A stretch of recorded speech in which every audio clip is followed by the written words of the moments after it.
To the High Noon Report for what? Oh, this dog is killing me. All right, a little bit late getting on today. This is why I've been sitting here watching the press conference here. These are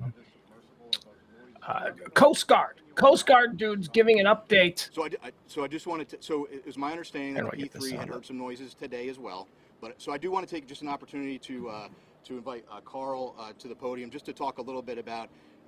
He has a little bit more expertise in underwater acoustics, and maybe just to speak to that in general, because again, there are noises. They're not saying below the surface of the ocean, so of course this is the scheduled. Hold on here. Yes, CARL. Just had a bit of an issue there. This is the noon update on the missing Titanic tourist submarine. There is no update. Well, there is an update. I'll give it. It's not. It is still a search and rescue. They don't know where it is. They're looking, and the air is ticking out. So there you go. Right, so we're going to move on from this. They don't have anything to tell us. Let me close out on this one because you're driving me nuts. Why am I still hearing this? Why am I still? There we go. Okay. All right. Welcome into the High Noon Report on Pugs Moran. We do this every Monday through Friday, noon to whenever. We cover breaking news, current events, hot topics, trends, whatever it is that people are talking about. I'll give it to you. I'll tell you why it's trending. I'll give you a quick little hot take, and then we move on. We don't get involved in divisive politics. We don't do that nonsense. We just tell you all the things that I think you should also know about, besides, the stupid divisive politics that we're all completely awash in these days. We do this every Monday through Friday at noon. I'd like to direct your attention to one of our fine sponsors, the good folks there at Sacred Oils. That's right. The High Noon Show is brought to you by our good friends at Sacred Oils. At least in part, you like to say it that way. In part, brought to you by our friends at Sacred Oils. 13740 Midway Road in Farmers Branch. Pugs 20. Tell them Pugs 20. What do you get? Well, you get 20. Why isn't that loud? Hold on. Hold on. No.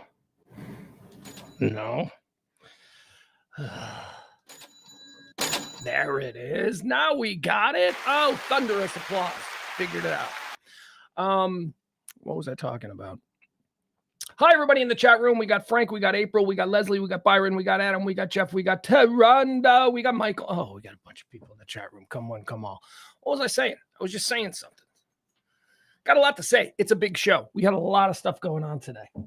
I started work. I woke up this morning early because it was pool guy day. So the pool guy shows up early, and that means the dog goes absolutely nuts at like 7:15 in the morning. So I was up a little bit early, and days that I'm up a little bit earlier, you tend to find stuff that maybe you don't find when you're just giving yourself the 2.5 to 3 hour prep time allotment for this show.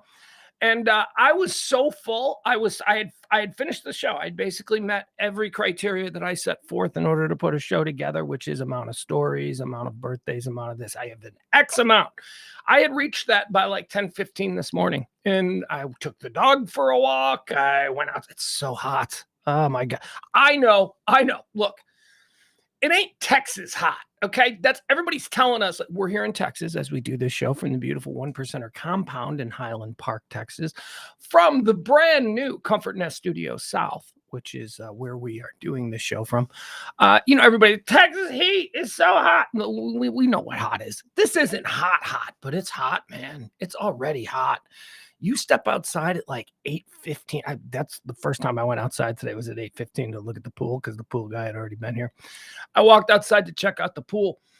Oh my God, at 8:15, it's like, oh, good Lord. It's like a hair dryer, except there's no wind. It's just like that stale, thick. This is like a thick, heavy, weird humidity. And we don't have any water. Where is this humidity coming from? I could understand if we were a city that was on an ocean, if we were on a bay, if we were located on a Great Lake. I understand how the humidity went. How do we have this humidity here? I don't know. Anyway, our good friends at Sacred Oils, that's what I was talking about. You might need your CBDs, you might need your Deltas, you might need your gummies, your edibles, whatever it is that you like. Go to Sacred Oils at 13740 Midway Road in Farmers Branch. Tell them Pugs 20. Get 20% off your order. There you go. Also, tip the show if you can. The show runs on your gratuities. The show runs on your tips. Your little something you drop into Venmo from time to time. Your little something you drop into Cash App every week or whatever. I don't know. Whatever it is, a little something goes a long way around here. We produce these shows 100% based upon your gratuities. So thank you so much for keeping these shows going daily for we're starting our 3rd year. I mean, that's a thing. That's a thing. 3 years just doing it on tips. I once was in a contract dispute and I refused to go to work for a week because the contract wasn't right. Now look at me, 2.5 years almost. 2.5 years. Now 2 years. 2 years. 2 years, no contract. Apparently I've gotten over my ego, which we should all do.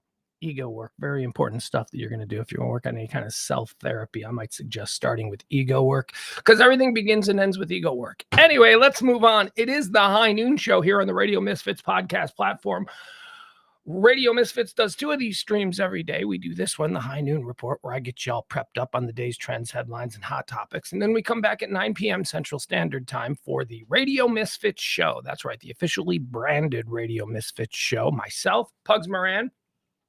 I'm joined by James Parker, and of course, E sits in with us. We do that show every Monday through Thursday at 9 o'clock. That's more conversational. This is more infotainment. This is more like informative, I suppose. Utilitarian, I like to call it, because you need this. You need to know this stupid stuff that I'm about to fill your head with. All right, without that, let's get forward. What do you say? Move forward? All right, let's do it. It is High Noon for the 21st day of... it's High Noon for the 21st day of June, year of our Lord 2023. I stumbled on that because this morning I I had an anxiety attack this morning. It was brief. I got over it. I need you guys to help me on this. It's not even possible that it would happen. And because the fantasy of it happening causes me to go into anxiety is like proof that it isn't going to happen. I mean, it's never happened before. Like I've never, ever. And of course, what I'm talking about is I looked at the calendar today and I saw that it was the 21st and I realized it's 2 days away from my mom's birthday. And I immediately panicked. I was like, oh my God, what if I forget my mom's birthday? What if I forget to do that? What if I forget? Mom's birthday's Friday. You guys gotta remind me. Okay. It's not tomorrow. It's not the 22nd. It's the 23rd. You don't have to remind me because you know what? Honestly, if I were to forget that, I deserve whatever despair I would fall into. I would deserve it, but help me out here. You know what I'm saying? Wink, wink. All right. June 21st today. It is the 172nd day of the year. There are 193 days remaining until the end of the year. So as we say, get them New Year's Eve plans started. First thing we like to do on this show is we like to, the conceit of the show is that we try to get you all prepped up on all the things that are happening. But also, I like you to know what this day is about.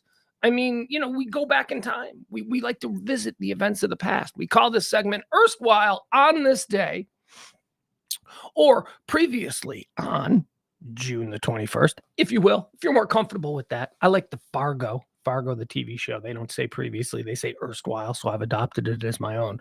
Erstwhile on this day in 1898, United States captures Guam from Spain. The few warning shots fired by the U.S. naval vessels are misinterpreted as salutes by the Spanish garrison, which was unaware that the two nations were at war. That's information, crucial. We talked about this yesterday with Juneteenth. Juneteenth is a celebration of the greatest, worst, most horrid prank ever played on people. And of course, the Juneteenth prank is the slaves had been freed 2 years earlier, and word just made it to the slaves in Texas yesterday, like 2 years later. You know what I'm saying? This is another one. Like communication, man. They didn't know. Spain didn't know they were at war with America. So when the American ship showed up at the Spanish port and started doing their on the Spanish fleet didn't respond defensively because they were like, aren't they cool? Look at them saying hi. All the bombs. Maybe that's what Guam. We did that over Guam. All right, so that's good. If we're gonna if we're gonna have Guam, it may as well not come with bloodshed, right? Because what is Guam? What have we done with Guam? It's a silly name. It needs to be rebranded. Guam should be rebranded. If you gave Guam a different name, I bet you could have a tourist mecca. I bet you could. On this day in 1900, during the Boxer Rebellion, China formally declares war on the United States, Britain, Germany, France, and Japan as an edict issued from the Empress Dowager Cixi. I don't know anything about this. I mean, I know about the Boxer Rebellion. I know that was the anti-colonialism, anti-Christianity, that was like the start of all the crazy modern China stuff that we got. But yeah, on this day, they declared war on us. And we went, what? What do we do? We ain't going all the way over there. They ain't got nothing. They eat with sticks. We've got spoons. That's how much more advanced we are. On this day in 1942, World War II, a Japanese submarine surfaces near the Columbia River in Oregon, firing 17 shells at Fort Stevens in one of only a handful of attacks by Japan against the United States mainland. Now, never learned about this stuff. Never learned about this stuff. Why? Because it is important for us in America to believe that we are completely untouchable. We're safe, isolationism and all that kind of stuff. You know, that good stuff. There's an ocean between us and our greatest rivals. So no fear. World War II, man. They got right up on our coast in World War II. It was on this day. Never learned about this. On this day, 1942, a World War II, a Japanese sub surfaces near the Columbia River in Oregon. It got all the way up there. Just a Japanese sub surfaces at the mouth of the Oregon Columbia River. And then just starts blasting the U.S. military fort there. I don't know. Why is that not a movie? How did that not become a movie? Anyway, on this day in 1942, that happened. On this day in 1964, 3 civil rights workers, Andrew Goodman, James Chaney, and Michael Schwimmer, are murdered in Neshoba County, Mississippi, by members of the Ku Klux Klan. Goodman, Chaney, and Schwimmer, although that sounds like a law firm, doesn't it? Goodman, Chaney, and Schwimmer. No, they became icons of the civil rights movement. Mississippi Burning. If you've ever seen Mississippi Burning, it's about this very incident, which occurred on this day in 1964. On this day in 1982, our boy John Hinckley scored a victory in court. Well, I guess it's a victory. It's why we have all the beautiful John Hinckley music that we have today. And trust me when I tell you, we've got a lot of beautiful John Hinckley music here. John Hinckley. He is, of course, the guy who does our closing theme. Here's a little more John Hinckley. Not terrible.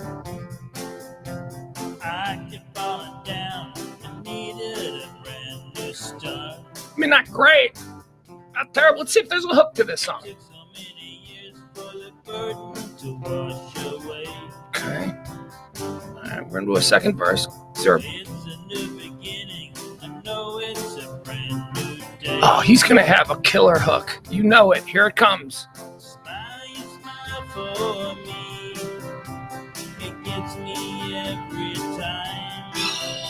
Optimism.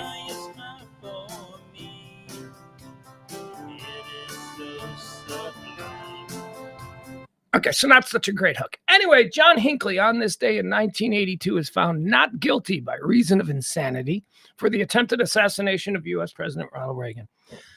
John Hinckley, still a fascinating figure. My neighbor here grew up right around here. Grew up right around one of these blocks here in beautiful Highland Park, Texas. Another rich kid that went a little nuts, tried to kill a president. Tremendous songwriter. Okay, I'm overstating that. Maybe not tremendous. Not as bad as you would think. That's all. Look, here's what I say about John. People ask me all the time. They say, Pugs, what's your review of the new John Hinckley album? And I go, not as bad as you might want it to be. Not as bad as you might expect it to be. On this day in 1989, the United States Supreme Court rules in Texas versus Johnson that American flag burning is a form of political protest protected by the First Amendment. Yeah, you're damn right it is. Damn right it is, stupid. What do you mean? You can't do that. This is a country where you can say and you can talk truth to power and you can challenge the government without fear of reprisal. But you can't do that. Oh, why? Because this one upsets you? Shut up. It's the whole point of the First Amendment. There's going to be a whole bunch of shit that upsets us. But we got to let it happen because sometime we might be the one upsetting other people and we don't want people stifling us. So that's what it's about. Do you get upset when you see a flag burning? Fine, put up with it. A flag is a symbol. Stop it. Now they start burning people. They start burning human beings. Yeah, now we got a problem. Piece of cloth, come on, it's a symbol. Don't be that guy. Don't be that guy. Fight for the First Amendment, not for a piece of cloth. Beautiful piece of cloth, a piece of cloth that represents and symbolizes freedom and promise and opportunity around the world. At least that's what we tell ourselves. On this day in 2004, Spaceship One becomes the first privately funded space plane to achieve space flight. USA, USA, USA, or corporate entities based in Delaware. Corporate entities based in Delaware. Because really that's what Spaceship One was. It wasn't like NASA. It wasn't USA. Some American businessmen. They made a spaceship and they went to space. On this day in 2005, which is interesting because, as we already talked about, it was in 1964 that the murder of Andrew Goodman, James Chaney, and Michael Schwimmer started the whole Mississippi burning thing. That was in 1964. On this day in 2005, Edgar Ray Killen, who had previously been unsuccessfully tried for the murders of Chaney, Goodman, and Schwimmer, is convicted of manslaughter. 41 years afterwards, the case had been reopened in 2004. It's just 41 years, manslaughter. Manslaughter. The same charge you get if you accidentally kill somebody trying to find your phone that fell between your seats in your car. That's the exact same charge. 41 years. 41 years it took him to get. Everybody knew this guy did 41 years. All right, let's do some birthdays. Buanam. Today is your birthday. Yada, da, da, da, da. I posted this on Twitter. Let me see if there's any responses here on Twitter. I'm sure there's going to be somebody getting all mad. I'm butthurt that you posted that. It's a fun fact, though. Look at me. I overstate my influence. Oh, no, there we go. Okay, there's been 4. All right, let's see. Just people liking it. All right, and some people resharing the show. Thank you for sharing the show. I appreciate that. As far as birthdays goes, on this day, born in 1759, Alexander J. Dallas. That's right, Alexander J. Dallas. You know who Alexander J. Dallas was? Alexander J. Dallas was an American lawyer and politician. He was Secretary of the Treasury back in the time when America was just becoming a thing. I mean, think about it. Alexander J. Dallas, 1759 is when he was born. So he was 20 and, he was down there in the original days. Anyway, Alexander J. Dallas would give birth to a dude by the name of, where is he? Hold on. I got to find this guy's name. Forgot his name because I just learned about him today. Just read all about him. Yeah, is that him? Yeah, that's him. He gave birth. The guy born on this day had a son, and that son was George M. Dallas. He was born in 1792. George M. Dallas would go on to be vice president of the United States under Taft. He was vice president under Taft. George M. Dallas. And he was before that. He became the vice president because he was a wildly popular son of Philadelphia and mayor of Philadelphia, George M. Dallas. Does it bother, is what I tweeted, Dallas Cowboy fans knowing that the city of Dallas is named after a much beloved mayor of Philadelphia? Huh? That's weird. That's strange how they work. Hey, it's not his birthday, though. That's just the fun fact that I uncovered. It's his dad's birthday. His dad, I don't know who his dad was. Wait, who was his dad? His dad was the guy born today, Alexander J. Dallas. Happy birthday. I never really thought about who Dallas, I know my city that I was born and raised in is Chicago, and I know what that means. That's an Indian word for stinky onions or swampy onions or something, whatever. But cuckoo is a Potawatomi word or something for onions and cheek is sweet, so they're like sweet stinky, whatever. I don't know, but we always knew that growing up in Chicago. We knew that we were named after stinky onions. But I never really thought about Dallas. Where did Dallas come from? I figured it was just a dude, just like a rancher. No, a mayor of Philadelphia who would go on to be vice president of the United States. A mayor of Philadelphia is the guy that Dallas is named after. Cool. Born on this day in 1759, the mayor of Philadelphia, who would be the namesake of the city of Dallas, his father was born on this day in 1759. Born on this day in 1921. Here's a couple forgotten movie stars from back in the day. Here's an umbilical twin offering of Judy Holliday and Jane Russell. Judy Holliday and Jane Russell, both born on this day. Judy Holliday was a comedian, I think, because I remember her in a movie. They were in Washington. She played a dumb broad. She played like a dumb broad. It's good. It's like a classic film role. It escapes me at the moment. But she was good in that. Jane Russell, don't know anything about her. Jane Russell, was she married to Ronald Reagan? Nope. That was Jane Wyman. Get them confused. Born on this day in 1921, Judy Holliday and Jane Russell. Born on this day in 1925, happy birthday to Maureen Stapleton. Maureen Stapleton. She was an actress.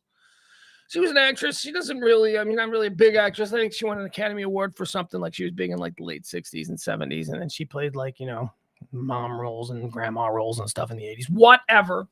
Maureen Stapleton was born on this day in 1925. Why she's interesting is because she spent her entire career with Jean Stapleton. You know who Jean Stapleton is? Of course you do. It's Edith Bunker. Geez, Edith Bunker, Jean Stapleton. The entire time that Edith was like famous and Maureen Stapleton was a famous, like respected actress and all that, people were like, they're sisters. And then you look at them and you're like, holy crap, they are sisters. They look like sisters. Edith Bunker, Jean Stapleton, and Maureen Stapleton look like they're not even related. Okay, they're not even related, but that was the belief. That was the belief that they were sisters because they looked alike and they had the same last name. Fact of the matter is that Jean Stapleton, who played Edith Bunker, Stapleton is not her real last name. It's her mother's maiden name, whereas Stapleton is actually Maureen Stapleton's real name. Born on this day in 1925, not Edith Bunker's sister, Maureen Stapleton. Born on this day in 1933, Bernie Capel. Come on. Let's re-examine.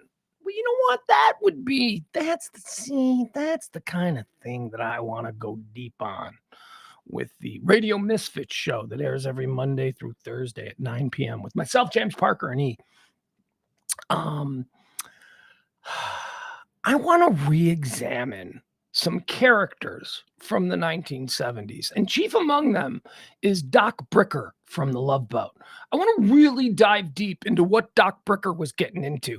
Was he like a disgraced medical professional? Like, did he touch somebody? Like, was he the doctor of like a collegiate gymnastics team or something, and now he's got to be a ship doctor? Like, and what did he do wrong? That's a very important thing that needs to be addressed. Ship's doctors, if they're not like super old dudes who are just retired, who want to cruise around for the rest of their life, there's something wrong with them as a doctor. And then we add on to that Doc Bricker, Bernie Capel, the birthday boy, born on this day, 1933. The added problem with Doc Bricker is that he was not a pervert. Was he a pervert? I don't know if he was a pervert. He was a creep. Like, he was a lech. Like, he was always trying to get laid. And it was super inappropriate because he would openly be like, well, let me take you back into my office and get you into a gown. It was always like really weird. I want to re-examine some of Doc Bricker. The other guy I want to re-examine, Three's Company. What's going on with Larry Dallas? Remember Larry Dallas, Jack Tripper's friend? Larry was the friend who was always, what's his deal? How many date rape accusations do you think Larry Dallas has? Anyway, I think that's a segment. There are a number of characters from 70s TV that I would like to re-examine through a 2023 lens. Chief among them, Doc Bricker from The Love Boat, who's, actor, is celebrating a birthday today. Bernie Capel, born on this day in 1933. Looks like he's still alive. Good for him. Good for you, Doc Creeper Bricker. Born on this day in 1940, Mariette Hartley. You know who she is? Who is Mariette Hartley? Is such a weird.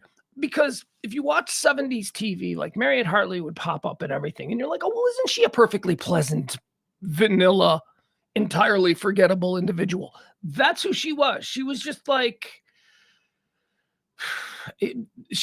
attractive woman, nice, said all the right. She was just so, she did nothing. And then she became like she was an actor. They did this a lot up until the 80s. Up until the 80s is when this stopped.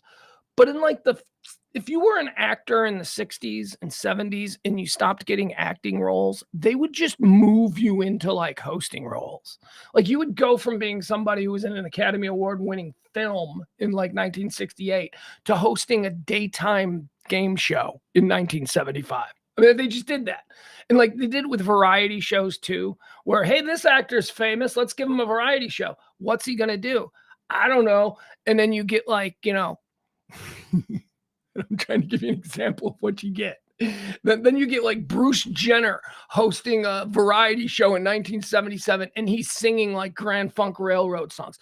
It was amazing the way there were no rules for how people got famous or what they did once they were famous. Mariette Hartley is a good example of this. Mariette Hartley kind of became most famous, though, for a series of Polaroid commercials that she did with James Garner, who was very famous. James Garner was super popular. Everybody loved James Garner. And then James Garner started doing these Polaroid commercials with a woman who was posing as his wife, even though it wasn't his wife, but it was Mariette or whatever. So it was James Garner and Mariette Hartley. And they had chemistry like you would not believe. They did for like 15 years, they did Polaroid commercials. Then they did other kinds of commercials. Their chemistry is so famous in the male-female world of chemistry that I can tell you many times older radio program directors compared my partner Kelly and I to, you're like Garner and Hartley. You're like, the way you guys have, there's no sexual tension. You're not brother and we don't know what you are, but you're like equal. And that was kind of the magic of Mariette Hartley and James Garner. And then James Garner stopped doing commercials and nobody heard of Mariette Hartley again. But anyway, God love you. It's her birthday. She was born on this day. And when was she born? What year was it? I missed it. Born on this day in 1940 and still alive, still kicking it, Mariette Hartley. Born on this day in 1941, one of the true greats, one of the monsters, one of the. Okay, so there's only so many slots on Mount Rushmore, so he's not going to get a slot on my Mount Rushmore of comedians. But if I were to do a Hall of Fame of like the most important comic actors and comedians in my lifetime, he'd be a first round. He'd be your first ballot Hall of Famer, without a doubt. Wouldn't make the Mount Rushmore, but is absolutely a first ballot Hall of Famer. Happy birthday to SCTV alum Joe Flaherty. Count Floyd. Freaks and Geeks. He was the dad on Freaks and Geeks. Oh, he's so funny, and he's such a great straight man. Oh, Joe Flaherty, happy birthday to you, one of the greats. Born on this day in 1941. Born on this day in 1944. How about Ray Davies? Ray Davies of the Kinks. That's me doing a Kinks riff. Ray Davies. Born on this day in 1944, Tony Scott, English-American director and producer. He died in 2012. Tony Scott, you remember Tony Scott? First of all, Tony Scott is Ridley Scott's brother. Okay. You're like, oh, what is he? Ridley Scott's little ne'er-do-well brother? No, he's Tony freaking Scott. He made Top Gun. Okay, Ridley Scott made Aliens. Tony Scott made Top Gun. Tony Scott was like a big, bankable, 20,000 square foot mansion in the Hollywood. He wasn't like just Ridley Scott's little brother, but it's like somehow think it's anyway. Tony Scott, man. Tony Scott did a lot of Tom Cruise movies. Like a lot of Tom Cruise's biggest movies, Tony Scott was involved in. Top Gun, Beverly Hills Cop, Days of Thunder, The Last Boy Scout, True Romance, Crimson Tide, Enemy of the State. He did good movies. He's the younger brother of Sir Ridley Scott, but Tony Scott.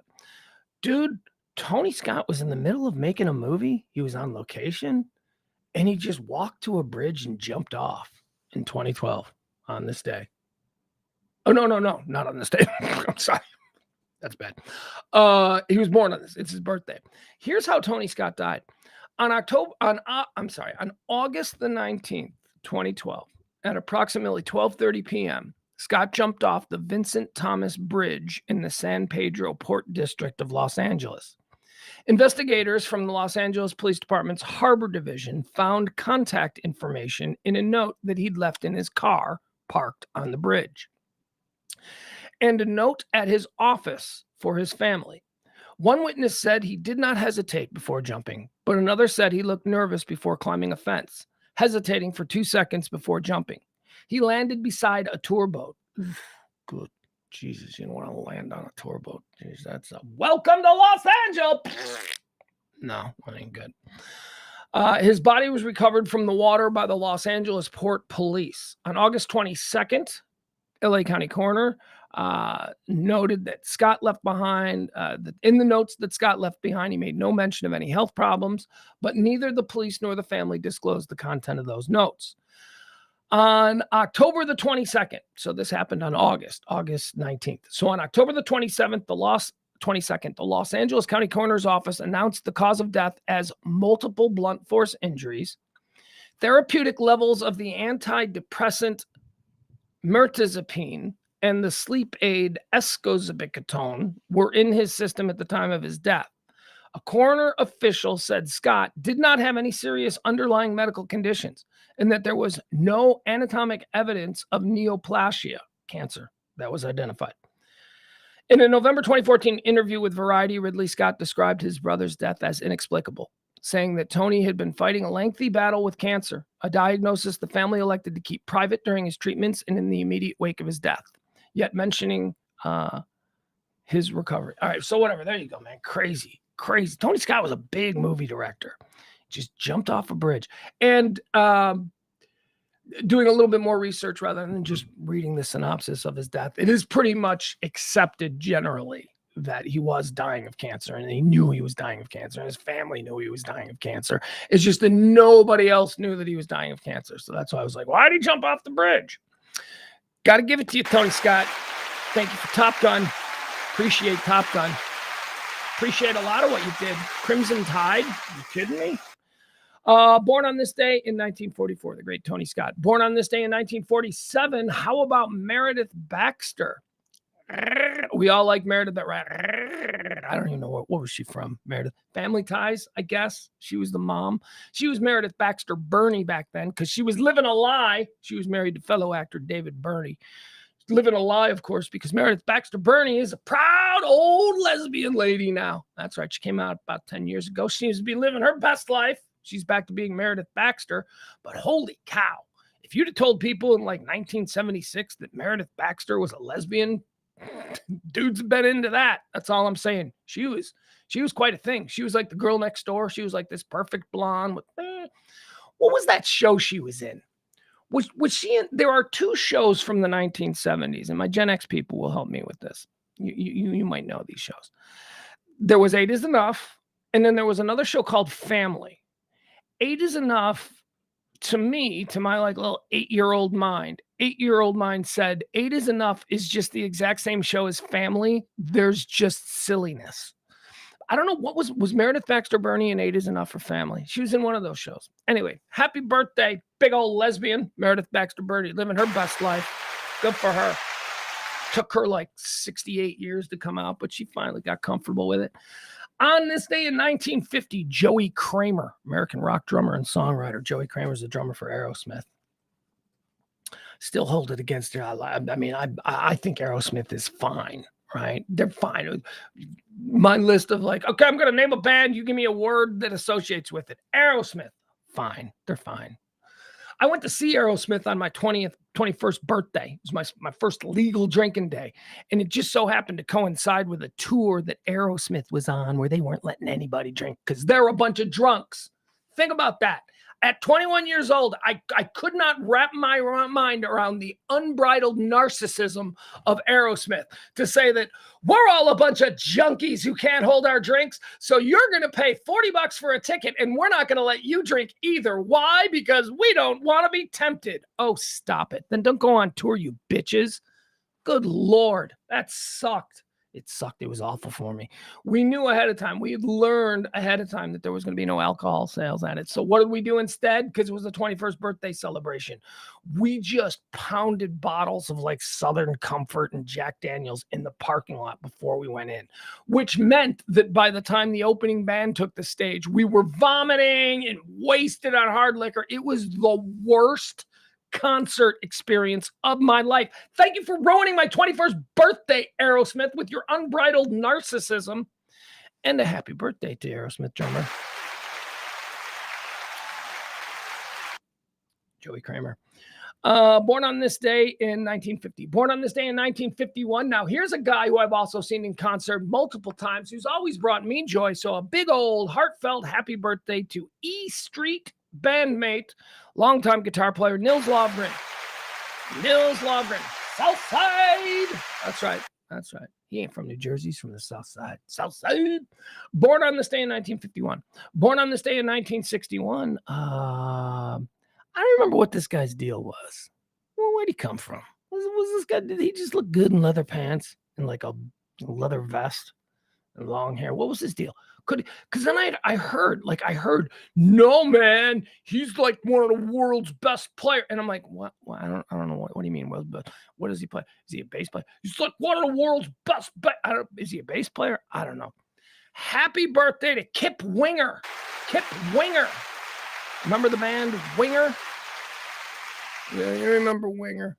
I was talking earlier about how I want to do a segment on the Radio Misfits show that comes on 9 p.m. Central Standard Time every Monday through Thursday here on the Radio Misfits podcast and streaming platform. I talked about how I wanted to do a segment there where we re-examine some characters from the 1970s to see if they hold water here in 2023. Doc Bricker from the Love Boat and Larry Dallas from Three's Company are two that I'd like to put under the microscope first. But along those same lines, can we talk about the Winger song, She's Only 17? This wasn't just a hit. This was a major. This was like a big, she's only 17. I was probably 16 when this song came out. And this dude is like in his 30s and he's up there. He's wearing his leather pants and he's shirtless and he's talking about, he knows the girl he's about to bang out is 17. He knows she's underage. He knows that he's engaging in pedophilia, but he's going to sing about it. And we in America in 1986, we turned that song into a major hit. Yeah, let me see if I can find the lyrics to that song, because the lyrics are really troubling when you look at them. When you look at the lyrics, did anybody not read these lyrics? And I know there's a long history of this in music. There's, but to make, this was like the last one, right? This one made it all the way almost to the 90s. Winger, She's Only 17 lyrics. I am positive it's not the first time that has been done. I'm sure Google has answered that query before. All right, so here's how that song goes. It goes, yeah, I saw sparks fly from the corner of my eye, and when I turned, ooh, it was love at first sight. I said, please excuse me, I didn't catch your name. Oh, it'd be a shame not to see you again. All right, so he meets a girl and he's hitting on her. And just when I thought she was coming to my door, she whispered sweet and brought me to the floor. She said, I'm only 17. So he's like doing it with her. And she tells him, I'm only 17. Now comes the moral conundrum of the song. What does he do? What does he do? This reminds me of a moral conundrum that I once offered up on the air. What happens if in the throes of lovemaking with a girl you've picked up at a bar, she passes out in the middle of it? Do you continue? That was the moral conundrum. And you don't need to know how I answer. But he is Winger here in the 1988. Oh, so this was 88. The 1988 song, She's Only 17. He's being told in the middle of coitus that she's only 17. I'm only 17. I'll show you love like you've never seen. She's only 17. So now it's like his bandmates are singing, hey, she's only 17, dude. And then his retort to that is, Daddy says she's too young, but she's old enough for me. A 35-year-old. Metal guy. There you have it. Happy birthday, Kip Winger. You know what song I'm adding to my playlist now? Oh my God. I should make a playlist for when I'm out at the lake on the jet ski that are just like creepy, just songs, so that every time I go by, maybe there'll be just one person who notices that every time I go by, it's another song with some really questionable lyrics about, predatory behavior. Anyway, happy birthday, Kip Winger. Born on this day in 1961. Born on this day in 1973, Juliette Lewis. Nobody plays busted out white trash like Juliette Lewis. Oh my God. I don't know if I could go out to a nice dinner with Juliette Lewis, because in real life, Juliette Lewis is an actress, and she's done a lot of things, and she's cultured and sophisticated. She's all of that stuff, right? When you go out to dinner with the actress Juliette Lewis. But I don't know if I could distance her from what was that character? What the character she did in California? Remember, with Brad Pitt? Was it something about breakfast? Something about bang, bang, bang. I don't know. She had so many crazy lines in that movie. Juliette Lewis, I love her, but every time she can't play fancy roles for me. And yeah, maybe she can't. I just don't think I've ever seen her. She just plays white trash so good. You know who else plays busted out white trash well? Martha Plimpton. You remember Martha Plimpton? She was an actress from that era as well. Martha Plimpton, Juliette Lewis, amazing white trash performances. Who else was born on this day? Born on this day in 1979. One of my favorites. Love this guy. Love everything about him. Chris Pratt. Chris Pratt. So funny. Got himself a Kennedy. He's married into the Kennedy family. What is it? There is like a bunch of people that hate him because what? Because he's Christian, right? Isn't that his problem? That he's Christian, and he's not going to say he's not Christian just because he's in Hollywood. But he's Christian, so that means he's all these bad things. Even though he goes to like a church and funds a church, he spends a whole lot of money on this church that like allows gays, and it's a very progressive and forward sort of embrace of Jesuit teachings and all that. But that doesn't matter. He's Christian, so he's got to be the devil. So screw him, right? Yeah, no, he's not a nice guy. He's just not a nice, decent guy raised with, values and morals, and he's staying tethered to them as he sort of works his way through the labyrinth of horrors that is Hollywood. No. He's obviously just a terrible guy. Terrible, terrible guy.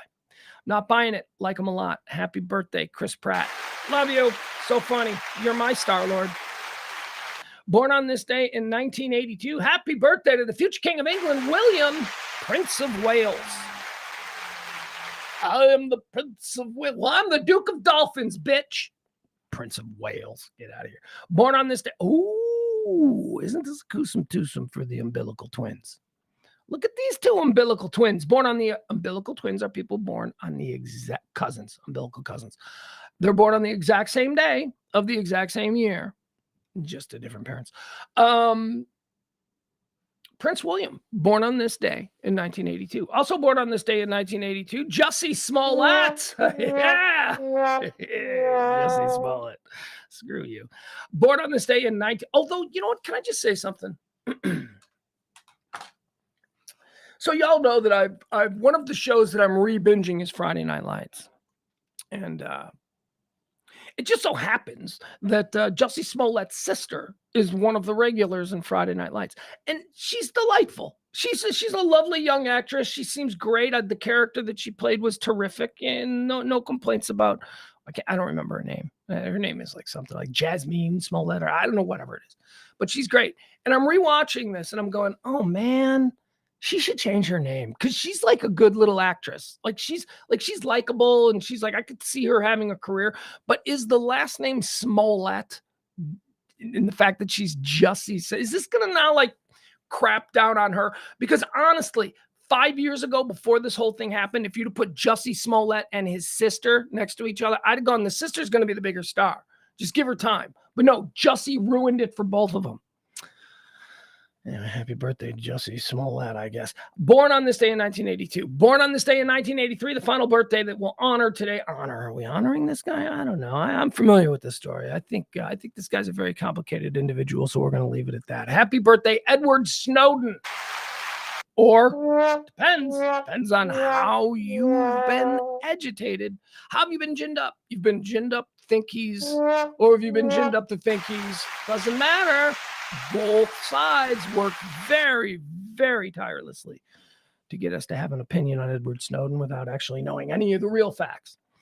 Let's talk about some deaths. This is my favorite part of the show. This is where we talk about people who have died. This is where we talk about people who have died. And we decide, do we care? Two absolutes that we adhere to on this show is that there are a lot of assholes out there, one.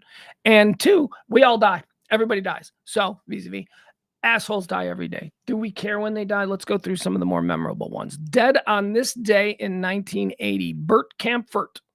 German conductor, composer, Canadian music legend, Bert Kaempfert. Here's why I mention him. I don't know who Bert Kaempfert is, but I'm a huge Bare Naked Lady fan. So I know that the Bare Naked Ladies have a line in one of their songs that says, Bert Kaempfert has the mad hits. So I kind of like that. So yeah, we care. There you go. Now suddenly look at us. We care because Bare Nakeds made BNL made you something. Still second best live act I've ever seen, Bare Naked Ladies. The E Street, Bruce Springsteen, the E Street Band is by far the greatest live act I've ever seen. But the Bare Naked Ladies, man, they could put on a show. Van Halen, not Van Halen, but yeah, Van Halen. Never mind. I'll do my list of favorite concerts when I have it better thought out.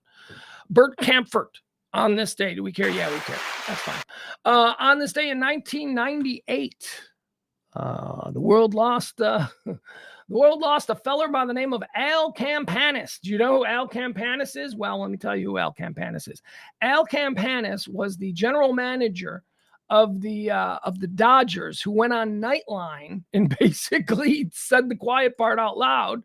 Here, we'll show it. We'll show Bert. We'll show Al Campanis's ending his career. Al Campanis had been, in Major League Baseball since like the Jackie Robinson days, like he way back. So by 1988, he's like, dude in his 80s and is like, I'm holding on to the way baseball used to be. And he was doing Nightline. Now, what you have to understand about Nightline is that Nightline aired at 11:30 on the East Coast. So 11:30, 10:30, 9:30. So like 8:30, I guess it's airing on the West Coast. And he's a Dodger guy.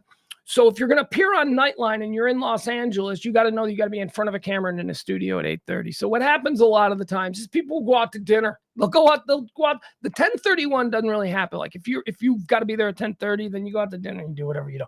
But when you have it at 8:30 because you're on the West Coast and you got to link up with a 11:30 Nightline broadcast, you go out to dinner, you have a couple of drinks. See where this is going? You get a little loose, and then they roll you right into the studio, and you're loosey-goosey. And let me tell you, on this day with Ted Koppel, Al Campanis, general manager of the Los Angeles Dodgers, was here. Do we have it? No, we don't have it shared yet. Shit. Okay. Was feeling a little loosey-goosey, and he made some comments. The subject they were discussing was, why are there no black managers in baseball? And this was the exchange between Al Campanis and Ted Koppel. Here we go. Oop. Why isn't that playing? There we go. Well, why is it that there are no black managers, no black general managers, no black owners? Well, Mr. Koppel, there have been some black managers, but I really can't answer that question directly. The only thing I can say is that you have to pay your dues when you become a manager. Like generally, you have to go to minor leagues. There's not very much pay involved. And some of the... And those people don't want to work for no pay. Better known black players have been able to get into other fields and make a pretty good living in that way. Yeah, but in your heart of hearts, and we're going to take a break for a commercial, that that's a lot of baloney. I mean, there are a lot of black players, there are a lot of great black baseball men who would dearly love to be in managerial positions. See, he's laughing because he's had a couple of drinks and he knows that this conversation is getting into an area that he probably shouldn't be waxing poetic, but he's laughing because he's right now in his head going, what the hell, let's do it. And I guess what I'm really asking you is to, peel it away a little bit. Just tell me, why do you think it is? Is there still that much prejudice in baseball today? No, I don't believe it's prejudice. I truly believe that they may not have some of the necessities to be let's say, a field manager or perhaps a general manager. You really believe that? All right, so there he is saying the quiet part out loud, that he doesn't believe that black people have the necessities that it takes to be a manager in Major League Baseball. Well, I don't say that they're all of them, but they certainly are short. How many quarterbacks do you have? How many pitchers do you have that are black? Okay, I love that. I love that. So this is by the standard of 1988. This old man and his old cronies have been basically dictating the rules of the game for the last 60 years, and he's using as an excuse the fact that there are no black quarterbacks in the NFL. And we all know that there are no black quarterbacks in the NFL because black quarterbacks were not allowed to be quarterbacks. The argument among, people who were stupid was that they don't have what it takes to lead a team. Meanwhile, in 2023, if you don't have a black quarterback on your team sucks. Okay. I'm sorry, but the league is now dominated by super athletic, multi-dimensional black quarterbacks. But, they needed a position for slow white guys. So, they upheld that standard.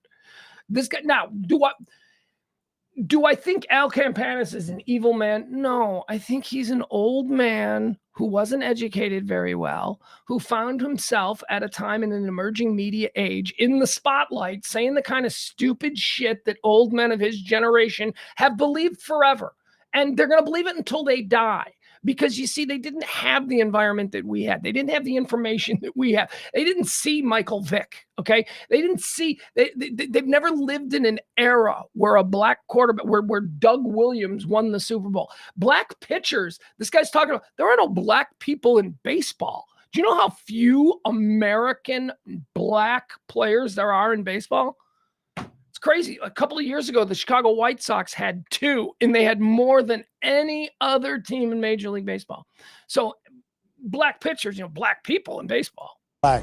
It's same yeah, but I mean, applies. I got to tell you, that sounds like the same kind of garbage we were hearing 40 years ago about players when they were saying, not really cut out. You remember the days, hit a black football player in the knees, and no, that really sounds like garbage if you forget to say so. It's not garbage, Mr. Koppel, because I played on a college team, and the center fielder was black, and then the backfield at NYU with the fullback who was black. Guys, he's been around black people in his life.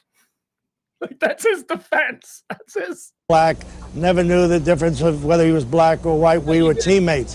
So it just might be that why are black men or black people not good swimmers? Because they don't have the buoyancy. Yeah, it's not because of the buoyancy. It's because in black communities, which are almost always inner city, if we're talking on the black communities in inner cities don't have pools the way kids in suburbs do. That's why. Has nothing to do with buoyancy, you crazy old man. Oh, it may just be that they don't have access to all the country clubs and the pools. There you go. That's what it is. All right. I always like to revisit the famous Al Campanis moment. And by the way, I see some people in the chat room talking about last night's Rangers White Sox game. Well, it's trending, and we'll get to it, and we'll do a little bit of comparison. We'll listen to the way the Rangers broadcast crew called that extraordinarily controversial end to the game last night. We'll listen to the way the Rangers crew called it, and then we'll listen to the way the White Sox broadcast crew called it. It's fascinating. It is really interesting. And here's what I'll say.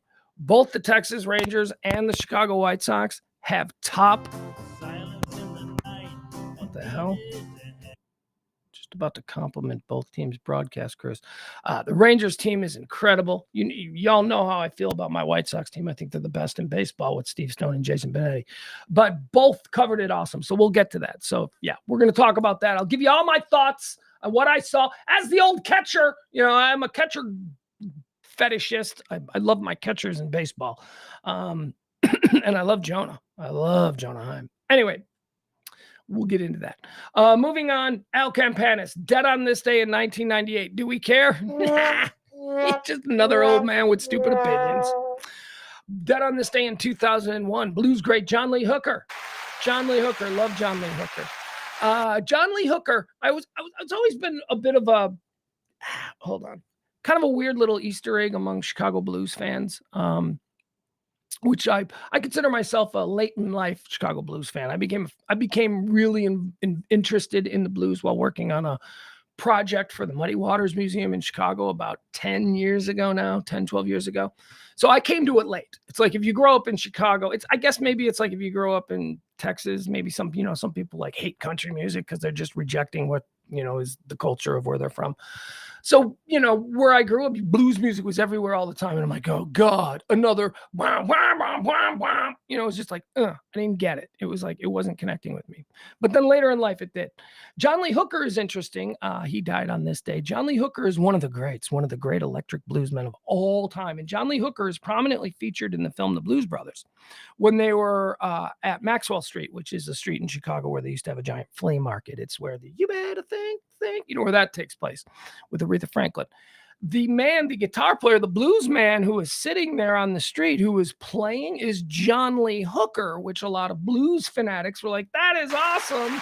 But then also a lot of blues fanatics were like, he's from Detroit. Why, with all of the Chicago blues guys, they had Muddy, they had Howlin' Wolf still alive. They had Buddy Guy. Why are you bringing in a guy from Detroit? So, but anyway, always loved John Lee Hooker. John Lee Hooker died in 2001, was born in 1917. Do we care? Yeah, we care. John Lee Hooker was cool.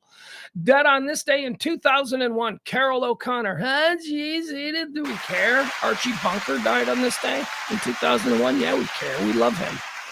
Dead on this day in 2007, Bob Evans. Down on the farm, Bob Evans died on this day. American businessman. He founded Bob Evans Restaurants.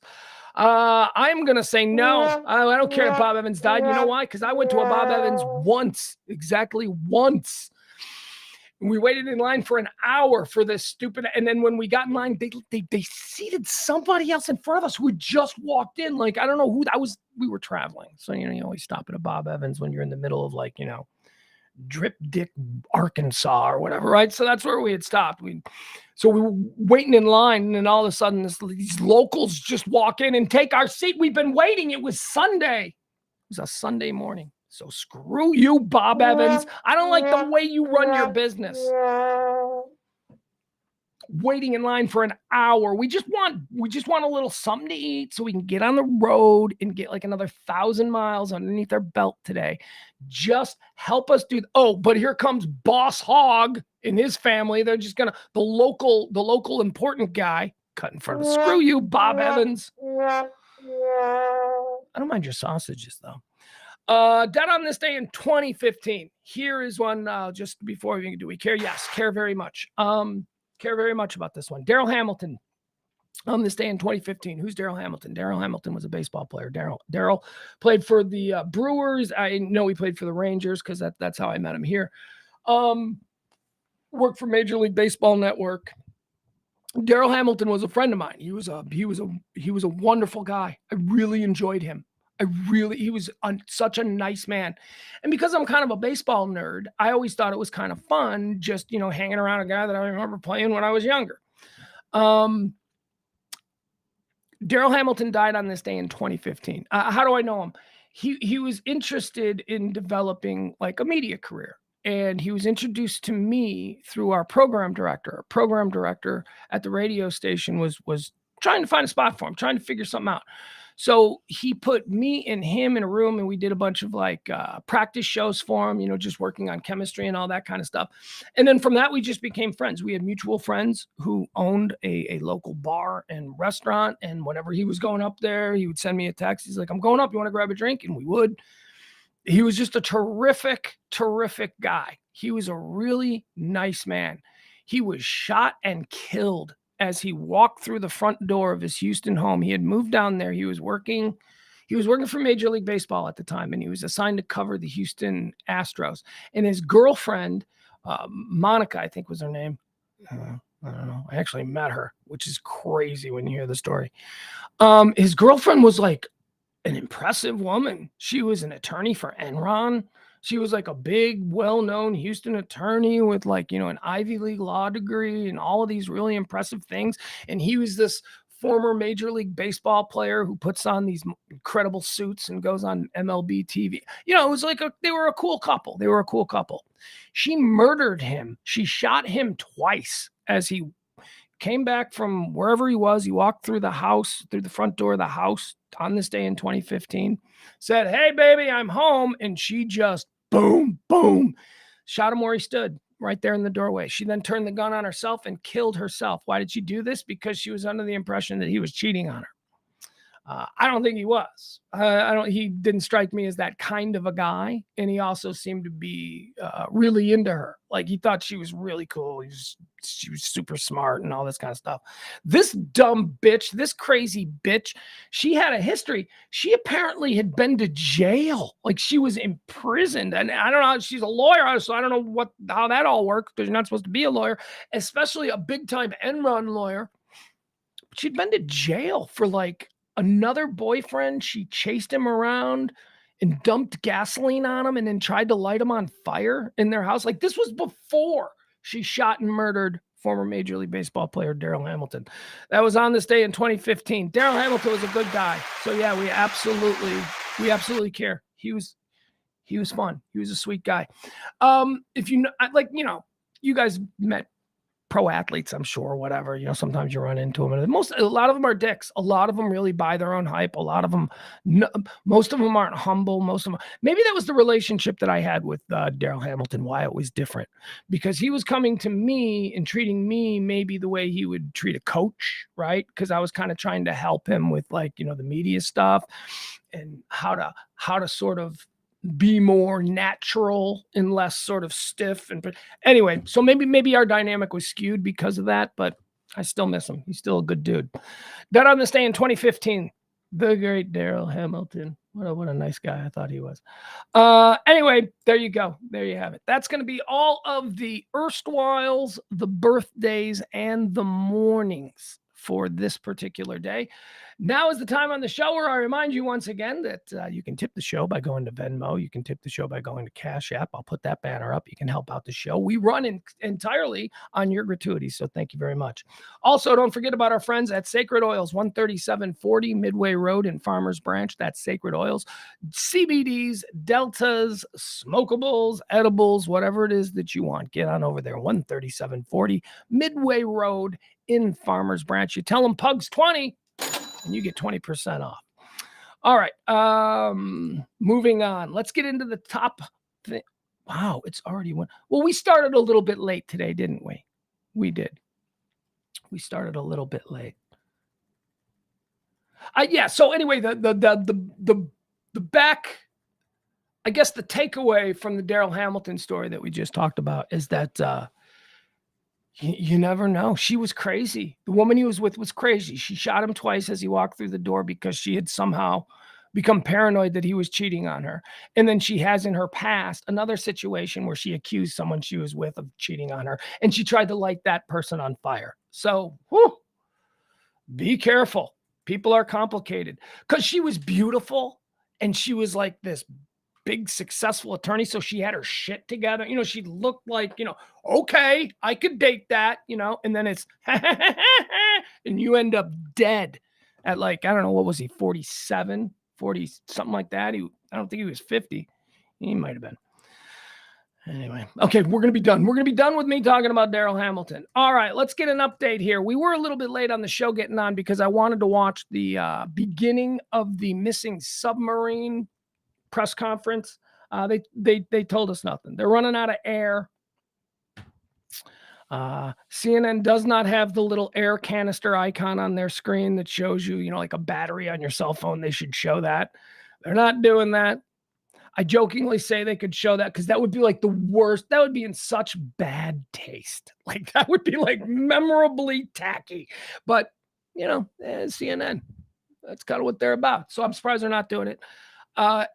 7 a.m. tomorrow is when the air is, at least by the count, set to expire. We do know now there are 5 people on board. There are 5 people. Tourists are Hamish Harding. He is the rich guy who went up with Bezos and Blue Origin. He's 58. There is Shahzada Dawood. Shahazda Dawood is 48. He's on. He's with his son, who is 19. His son is Suleiman Dawood. So you've got Hamish Harding, Shahzada Dawood, 48. His son, Suleiman Dawood, 19. French Navy pilot Paul-Henri Narroulet, and OceanGate CEO Stockton Rush. So those are the 5 people who are on board. So you got the guy who owns the company that they're using a tourist submarine on. You got the guy who owns the company. You got a pilot, driver, boat guy. I don't know. What do you call a submarine? Pilot? Okay. You got the pilot of the submarine. So those are 2. And then you got 3 tourists. You got a billionaire. You got another presumably super rich guy and his 19-year-old son. The military is reporting that they are hearing banging noises coming from a specific area. The banging noises are of interest to them because they are happening at what is perceived to be timed intervals, which is what I guess you're supposed to do. Like if you don't just randomly bang like, hey, we're down here, gang, gang, gang, because anyone listening would just hear the random banging as just random noises. But if you bang in a certain way, like if you don't bang for a half hour and then every 30 minutes you bang 10 times, gang, gang, gang, gang, gang, right? And then there's nothing. And then 30 minutes later, it's gang, gang. Like that's kind of how they're doing it. Or at least that's what they believe they're doing, which means they think somebody is still alive.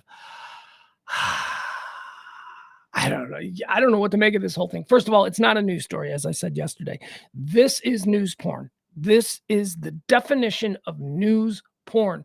This is not information that serves you in any way, shape, or form. You knowing about the tourists in the missing submarine does nothing for you except maybe cause you some consternation, some worry, and some angst. Does nothing for you. You not knowing about the missing tourists in the submarine doesn't affect your life at all. There are people that don't know anything about this. That's why this is news porn. Now, if this were a chemical fire on the outskirts of Cincinnati, that's news. See, that's news because there's an entire metropolitan area that's going to be affected by this. This is not news. This is news porn. This is something that is offered to us. It has no nutritional value.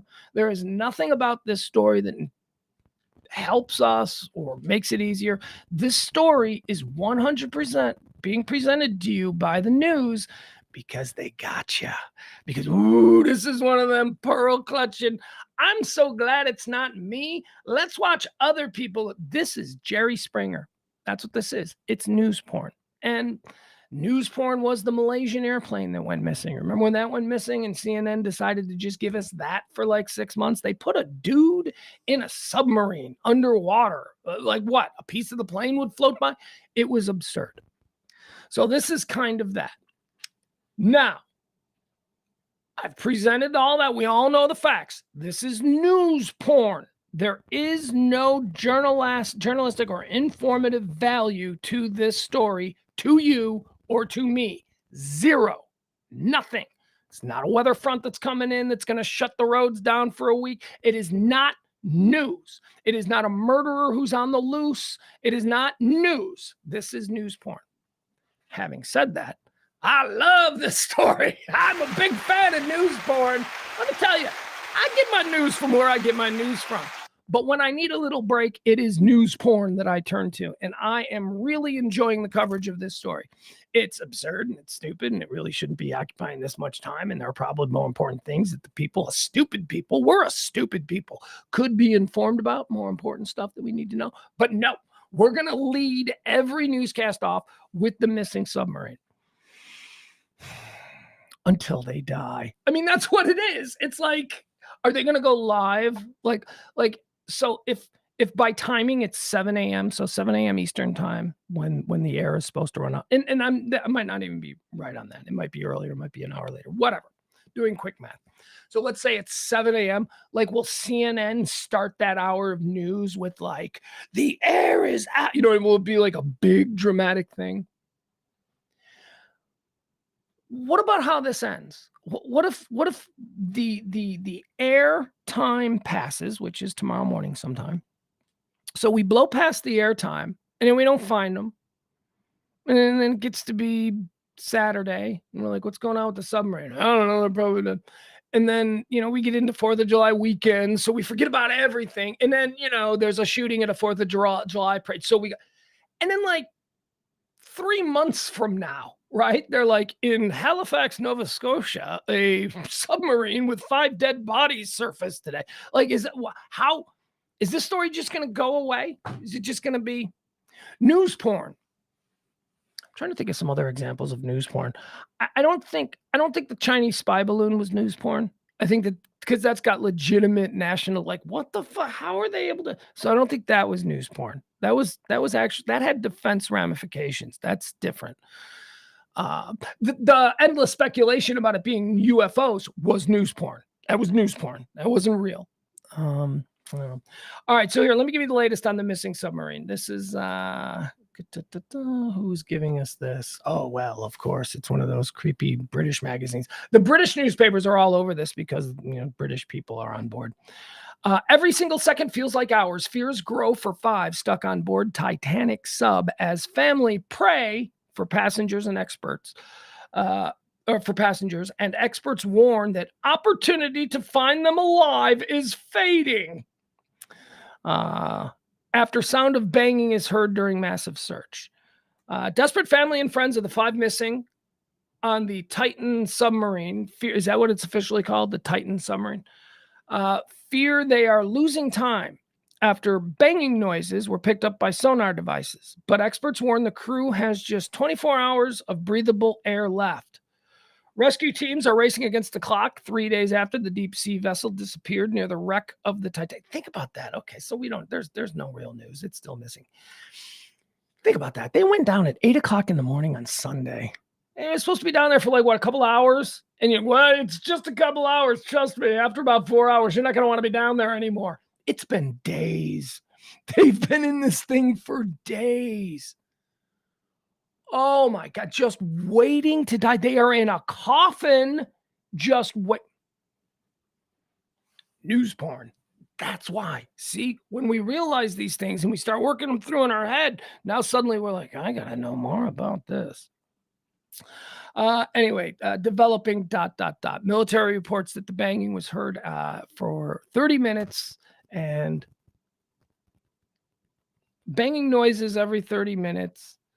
U.S. Coast Guard to hold press conference. Yeah, we saw the press conference. That was nothing. Okay, there you have it. ERCOT is trending. ERCOT. That is that's the Electric Reliability Council of Texas. Isn't that what ERCOT stands for? Electric Reliability Council of Texas.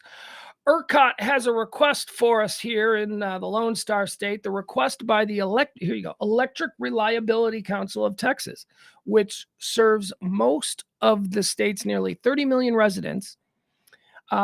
This is their first warning of the year to cut energy consumption. ERCOT said it was not experiencing any emergency conditions, but it did note that the state set an unofficial June record on Monday for energy demand. It's because, Texas heat wave. Oh, it's going to be so hot. Oh, it's so hot here in Texas. And I don't know. We're in North Texas, so maybe it ain't as bad here. Let's see. What is the current temperature in Highland Park, Texas as of 1:24 p.m.? It's muggy. I'll say that. Like, you go outside, it is muggy. 93 degrees. 93 degrees. We got 93 degrees currently. Let's see what it's going to go up to. 93. It's going to peak out about 95 today. Right around 5 p.m. It's going to be 95, and that's going to be about it. What else do we have here? That's not bad. This is Texas, man. That is not bad.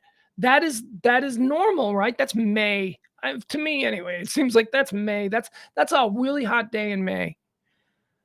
It's going to go up into the hundreds, though, next week, rolling into next week. Oh, my God.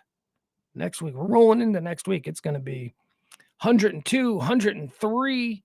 Okay. All right. So maybe next week we'll have this issue. But as of right now, all the it's so hot. I don't know. let's go to so-and-so in Texas. And then they go to like a reporter in Texas and he's got the pit stains and all that for effect. I'm sure he had spray bottle. Wait, I need to really convey that it's hot because it's not really that hot. Conserve your energy. Just conserve it. Turn off lights and stuff like that. Just don't be a dick about it. Don't be a dick about it. I conserve air. They tell me to conserve energy. I'm going to turn all the power out of the pool house and in the garage. Don't be a dick. Don't be a dick. Just, understand that I've got a fragile system here. It should be fine. This isn't political, you numbskull. Just turn a light out. All right. You don't need all the. I know that I can tell you that I live in a house. I flop in a house that has two like very big air conditioning units, one upstairs and one downstairs. And I live downstairs and I do this show up here in the second floor. I've been for 2 days now turning off the air conditioning when I walk out of the studio. And then about an hour before I come and do the show at 9 o'clock, I will turn the air conditioning back on again. I'm doing my part. It's not a big problem. I get it. One little gigawatt over the line, and all of a sudden we're all dark. We're all fighting with sticks and shovels and rakes. I don't want that. So I'm just it's so easy for me to just turn that fucking light off. It's not a big deal. And if you're making it a big deal, you're a dick. You're just such a dick, man. Just stop it. Stop making everything a big deal. You fucking snowflake. I'm turning my power down here. Okay. All right. In the oil patches of West Texas, temperatures around San Angelo soared to an all-time high of 114 degrees on Tuesday. That's the all-time high, 114. Doesn't seem like we've survived 114. I feel like I have been driving in Dallas and I've looked down at my temperature thing and I feel like it's been close to 114. Yeah, 114 doesn't scare me. It should. I know it should. That's absurd. I get it. But I don't know, for some reason. Many Texans have been skeptical of the state's grid since a deadly 2021 ice storm knocked out power to millions of customers for days. Can we, I know that was extrapolated to be like, just an all-condemning everything about the electric power grid was bullshit, right? That's what came out of that. It's like, look, they sold our power for money and conservatives and Abbott and blah, blah. It was all this like terrible shit. But we've had really big energy demands since then. In the 2 years since then, we've had two very big summers where there was, we've had these ERCOT warnings before, and here we are. We're sitting today. We're in the middle of another one. We haven't had any real major widespread statewide sort of issues. We haven't. So maybe that incident that we keep going back to as proof that the Republicans have sold out our power grid here in Texas, maybe that has more to do with the winter storm, like the ice in the weight on the power lines. Maybe that's why. It wasn't necessarily that we didn't have enough power to give the people paid for the power, but they didn't get the power because they sent it, whatever the argument was. Remember, there's a whole bunch of Dude, that was an anomaly freak winter storm, and shit happened because, ice is heavy. It's water. I don't know if you've ever held a gallon of water. Ice is heavy, and it just kind of wrecked all. That's what it was, right? It was down power lines. That's why people were losing power. And then they had to shut down power grids because when you have a disruption in the line service, you have to redirect. So shit gets screwy when, all of a sudden 10,000 lines are down due to snow and ice that wasn't expected because, it's North Texas. Anyway, I think we're going to be fine. Oh, God, if we're not, I don't want to sleep in my car because I will sleep in my car. I will sleep in my car in the driveway with the dog and the air conditioning blowing. Oh, no, I got to get gas. But I'm not worried about it. I'm not going to be that. I'm not going to be a shrieking daisy. I'm just not. Let's stay in Texas here. Here's something that's going on. We got a new Texas bill. Let me read you this Texas bill that Abbott kind of sneakily signed. He signed this sneakily the other day. Abbott signs bill banning sexually oriented performances in Texas. So, these you can't do. I'm going to read this to you, okay? I'm going to read this to you, and let's not get all flipped out. Texas has become the latest in a growing number of states to pass legislation that LGBTQ rights groups say target drag shows, banning sexually oriented performances that take place in the presence of minors. Okay. Texas has become the latest in a bunch of states that are doing these things, right? Okay. LGBTQ people, they're rights groups. These groups are saying, no, these are targeting drag shows, right? Why are they targeting drag shows? Because these laws are banning sexually oriented performances that take place in front of minors. What are you defending, LGBTQ rights groups? Let's take a pause here. What are you defending? Are you defending drag shows? Okay, so my next question to you would be, do you define a drag show as a sexually oriented performance? Answer that question. If the answer is, well, yes, a drag show is a sexually oriented performance, well, then it can't be around kids. And there's nothing wrong with this law. But how are we defining drag shows? I don't know. Are drag shows sexually oriented performances? Because one thing we can all agree on, every normal person can agree that sex shows should not be performed in front of children, right? I don't even know. Look, the other issue is, should sex shows be performed? I don't know, whatever. Adults do whatever they want. I don't care. But we can all agree that you shouldn't be able to, I don't know, at the Cracker Barrel on a Sunday, put on a sex show with a bunch of kids, right? We all agree with that. Okay, so the problem is, are drag shows sexually oriented performances? And then I don't know. I don't know. They certainly depict, and I'm not even going to say promote, because promote has these positive connotations that you see a grown-ass man in a dress and he's promoting a lifestyle, and you go, I like that promotion. Nobody wants that. Nobody sees a big giant guy in drag and goes, I want to live like that, right? So they're depicting a lifestyle choice of dressing up like the opposite sex. But is that sexual? I don't know. Texas Governor Greg Abbott quietly signed the state's bill into law on June 18th. His office did not immediately respond to a request for comment. The measure, which will take effect on September the 1st, here's what this new law does, okay? Let's talk about this law as it's written. Taking effect on September the 1st. It prohibits businesses from hosting sexually oriented performances in which someone is nude or appeals to the prurient interest in sex while in the presence of minors. Boy, that's difficult. How do you, because we got to define some things here, right? You can't just, so how is the law defining sexually oriented performances? Well, it looks like they're defining it by saying a performance where someone appears nude, or a performance where someone appeals to the prurient interest in sex. Wow. Okay, so now we're going to have to go in another room with a whole nother group of negotiators, and we're going to have to figure out what a prurient interest in sex and how that's defined, because that is so vague. That is so vague. I mean, I guess if you... I don't see drag as sexual. I don't. I never have. I've never got it. I see drag performances as closer to clowning than it is to like a Tijuana donkey show, right? So there's like a Tijuana donkey show, and then there's like clowns, clowns in a park. For me, a drag show is way closer to just clown. But I've never been to a drag show. I don't know. Do they whip it out? There's no nudity in drag shows, right? I don't know.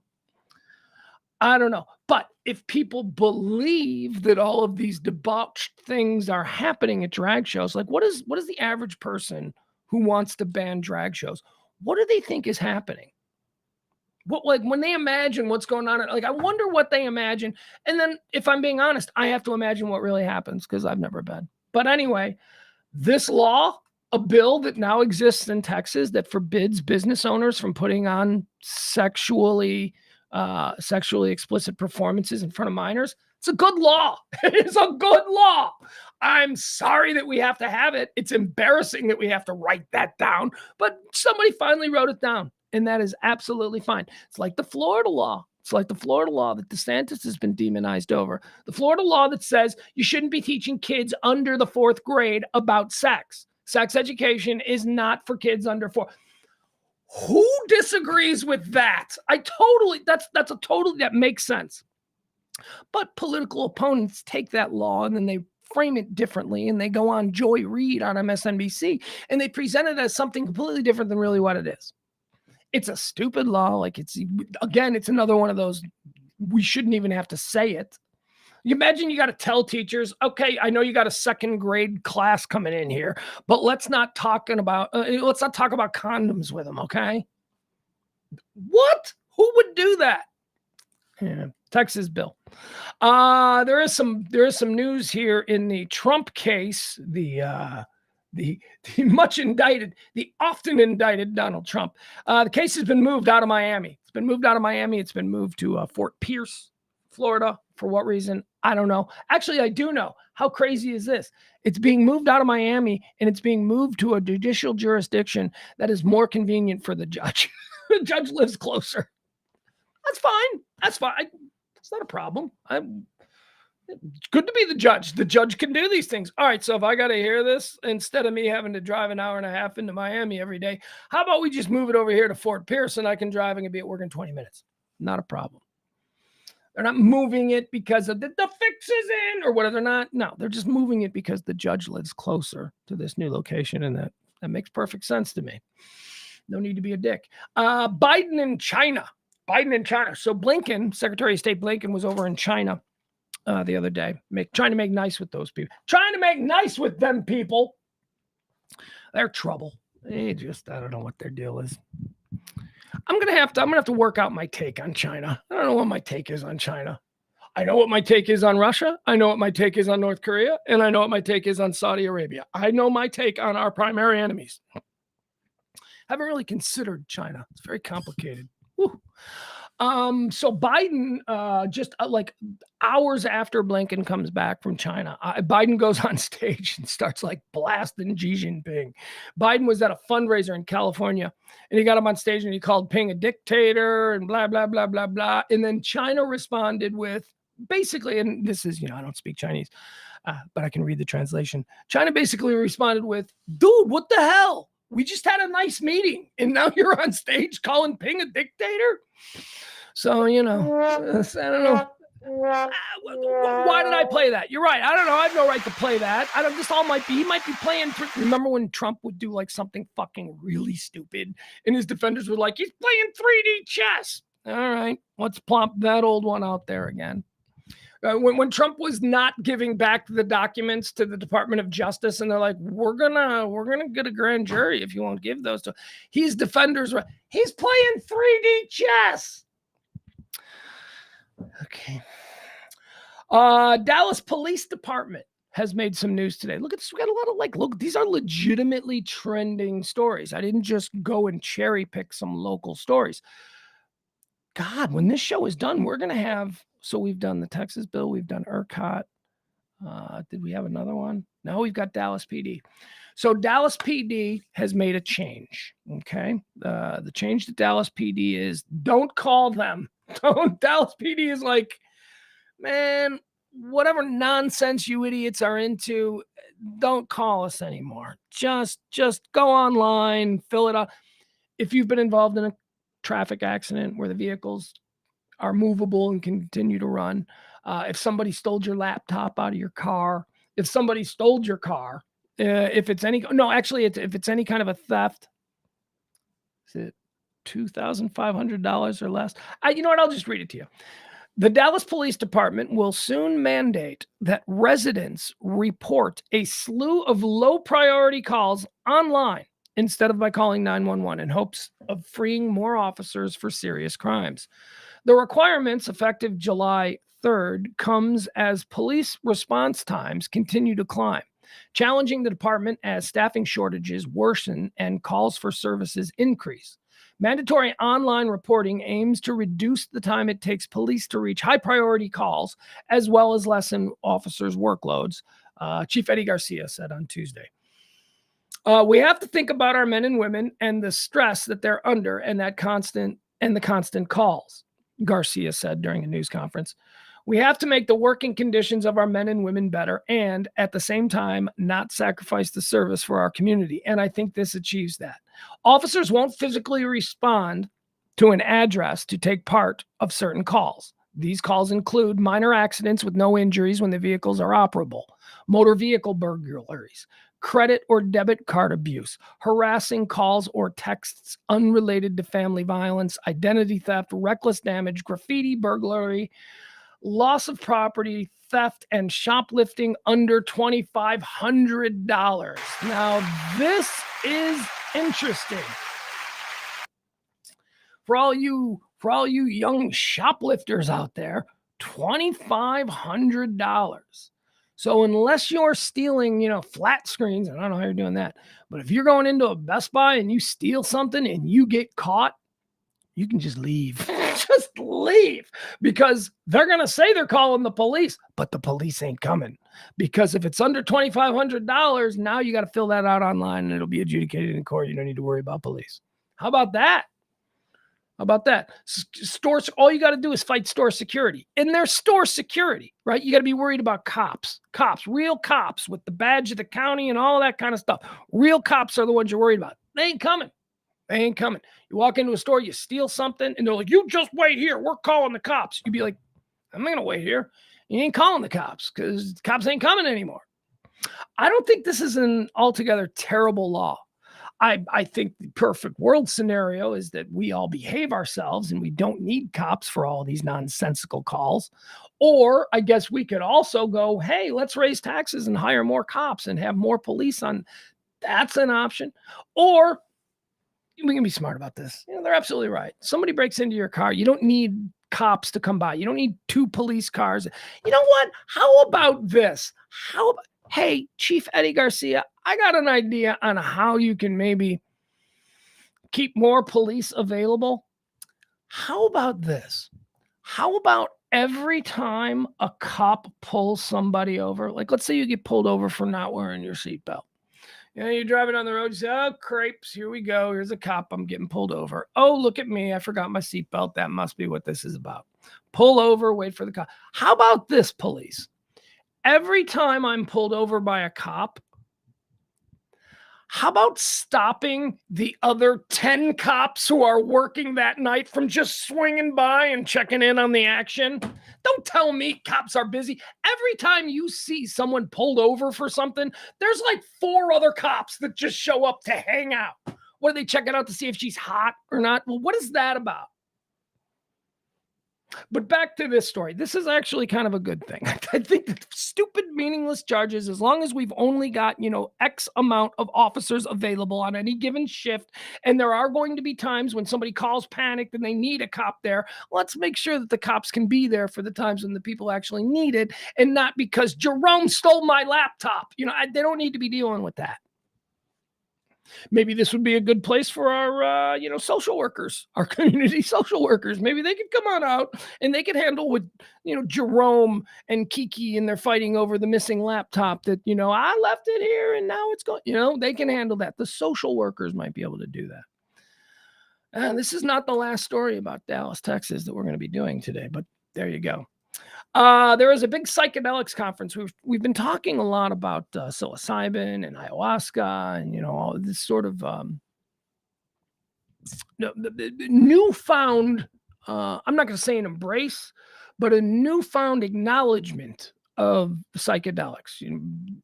Silicon Valley billionaires for a decade now have been preaching about microdosing and how you wake up in the morning and you just take a little bit, just enough to open your mind to things to make that kind of thing. So anyway, places are making it legal. Places are making mushrooms legal. People are making ayahuasca legal. Psilocybin bills are all over the country. And there is a big psychedelics conference that is going on. I believe it's going on in Denver. And guess who is going to be one of the big speakers?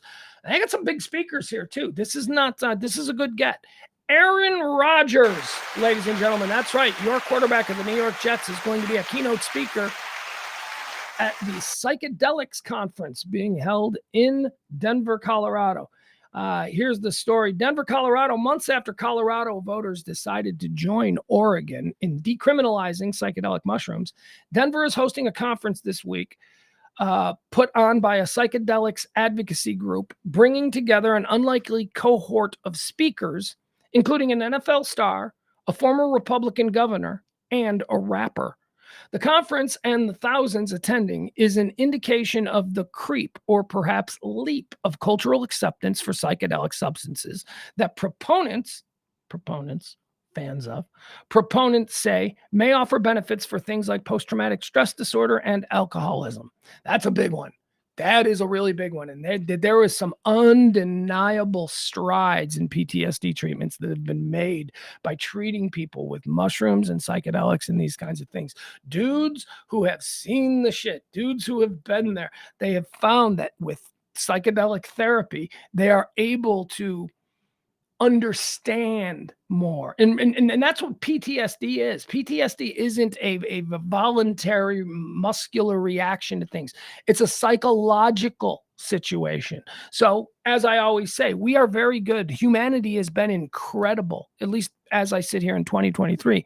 Humanity's been incredible at learning how to fix a broken arm, learning how to, do stem cell stuff or replace a heart valve. We can do all that stuff. We've got the hardware portion of humanity down. Now it's time for us to work on the software. Now it's time for us to work on what's actually running this computer. And we're doing it. And one of the things is that we're finding that, things like psychedelics, they open doors to different uses for the mind, and we go different places. And we've known this since, people started dropping acid in the 1960s, but it's always been demonized, so nobody looked into it. So now finally there's doctors going, maybe we should look into that. And one of the really great areas where they found it, people who suffer from post-traumatic stress disorder, whether it's military people or rape victims or people who have been, just had horrible, horrible experiences in their lives. So it is a very real thing. And if you can just kind of be open-minded enough to go, well, maybe there's shit I don't know.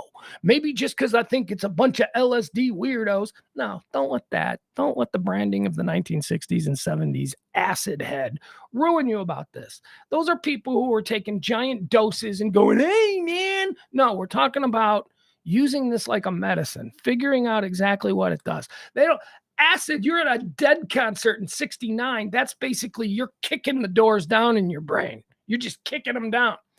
We're talking about, just jiggling the lock. We're talking about just doing enough to look. Let's see what's behind that door. NFL quarterback Aaron Rodgers, who will soon debut with the New York Jets after years with the Green Bay Packers, will speak with a podcaster on Wednesday about his ayahuasca experience and how he believes it will help his game. Rapper and actor Jaden Smith, the son of Will Smith, who has publicly shared the ego disillusion he felt when using psychedelics.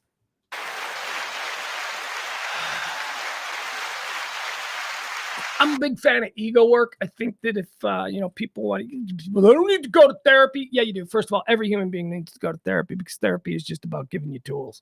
It's just about giving you things. Everybody's got a little, oh, you don't get mad? You never gotten mad? Okay, you wouldn't like to be able to maybe learn how to get over it better. These are all just natural tools.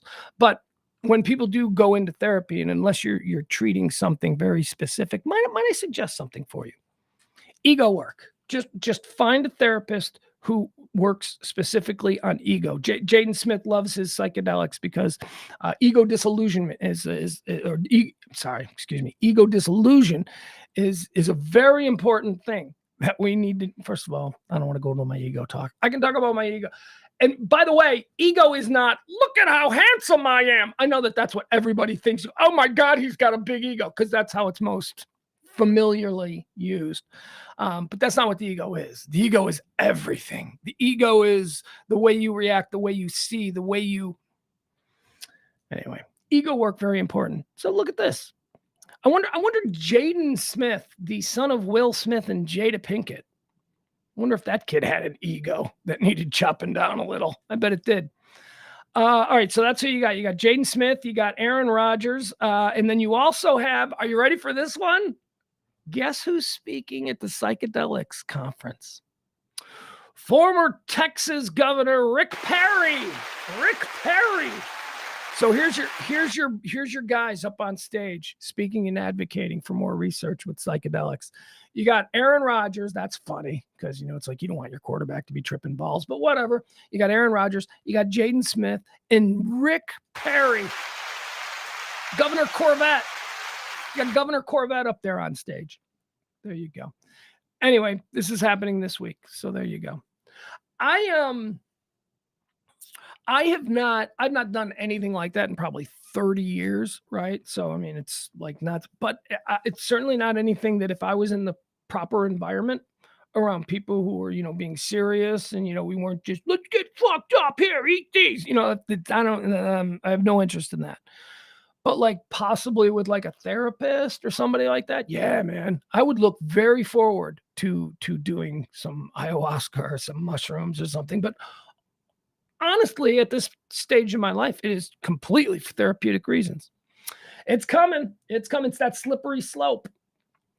Psychedelics conference. Elton John is trending. Why is Elton John trending? Oh, Elton John is trending because he's saying America is going backwards with its whole anti-gay LGBT stuff, and he's upset because he accepted Kennedy Center honor last year. They honored him, and he was like, "I love America, I love America." And now he's like, "In the years since, I have changed my opinion." So Elton John's angry.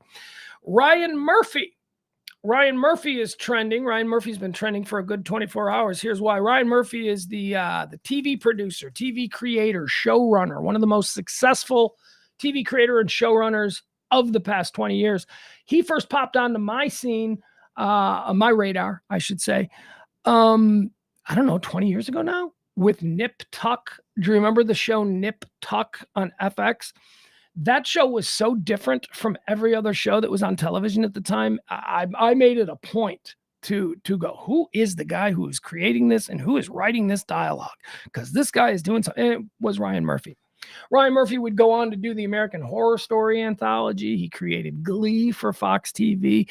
He did The People versus O.J. Simpson. He did American Crime Story is another anthology that he has. He did the miniseries Feud, which is so good. Have you guys ever seen Feud?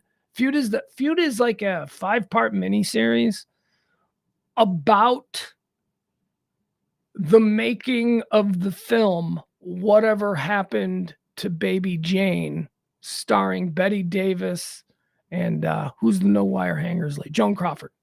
Betty Davis and Joan Crawford.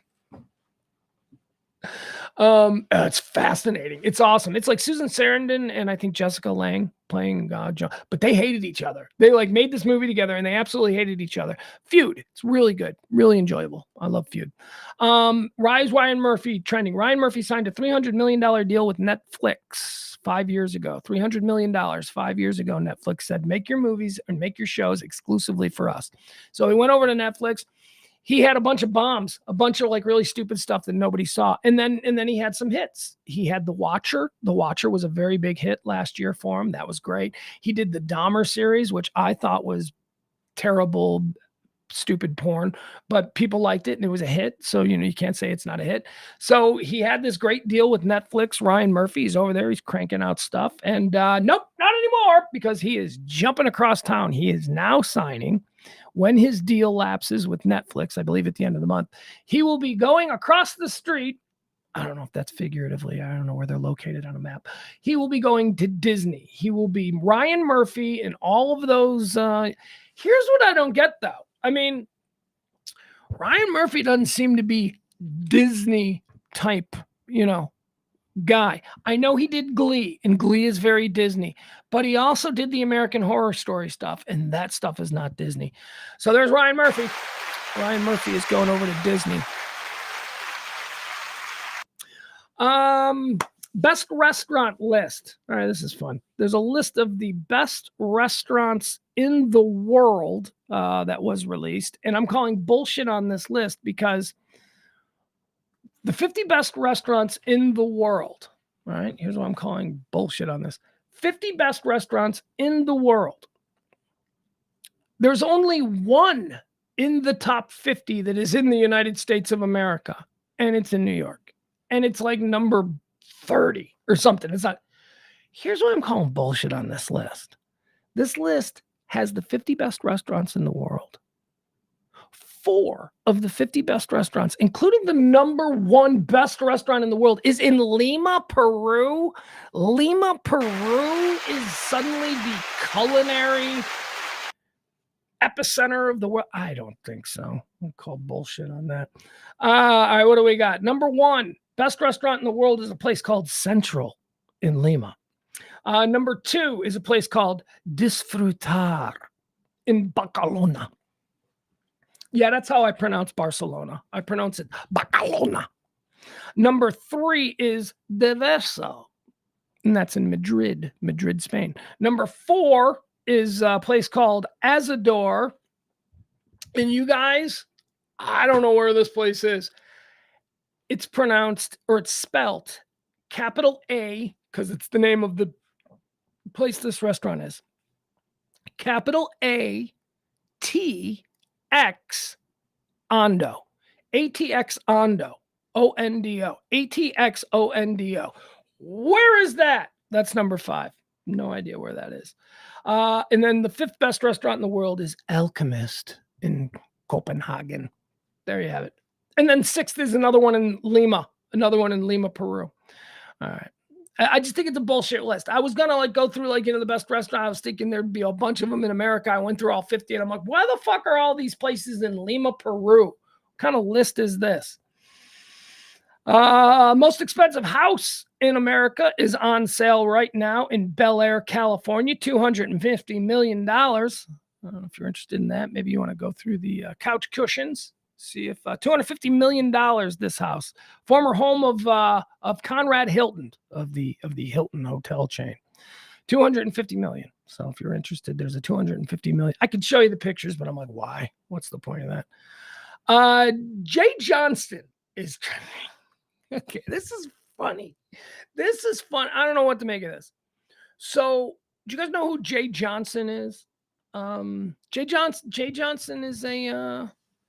I know who he is. He's a very well-known Chicago improv actor from the Second City.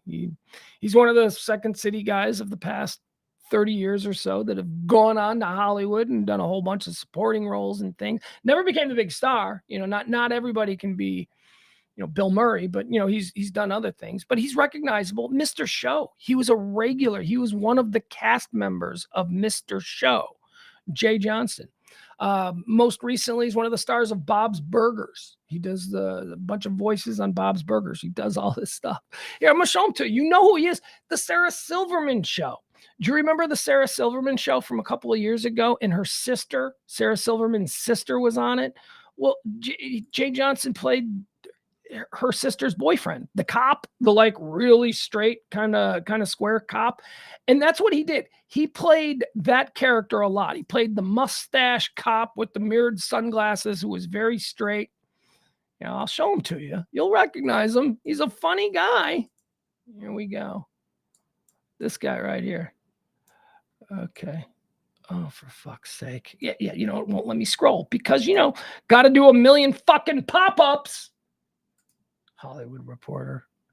You know what? That's fine. That's fine. I will accept your pop-ups, Hollywood Reporter, because you're not hiding behind a paywall, and I appreciate that. Humanity. We'll always find something to complain about. All right. So this guy. Here, you've seen this guy before. He's a comedian. Whoop. Okay. He's funny. There you go. This guy. He was a star. He was on Mr. Show. He always plays like a straight-laced cop, and the absurdity going on around him. The comedy comes from him reacting to the absurdity or not reacting or being deadpan, whatever. Jay Johnston. Jay Johnston has been arrested by the Department of Justice for being one of the January 6th people who stormed the Capitol. And I'm telling you, it's hysterical.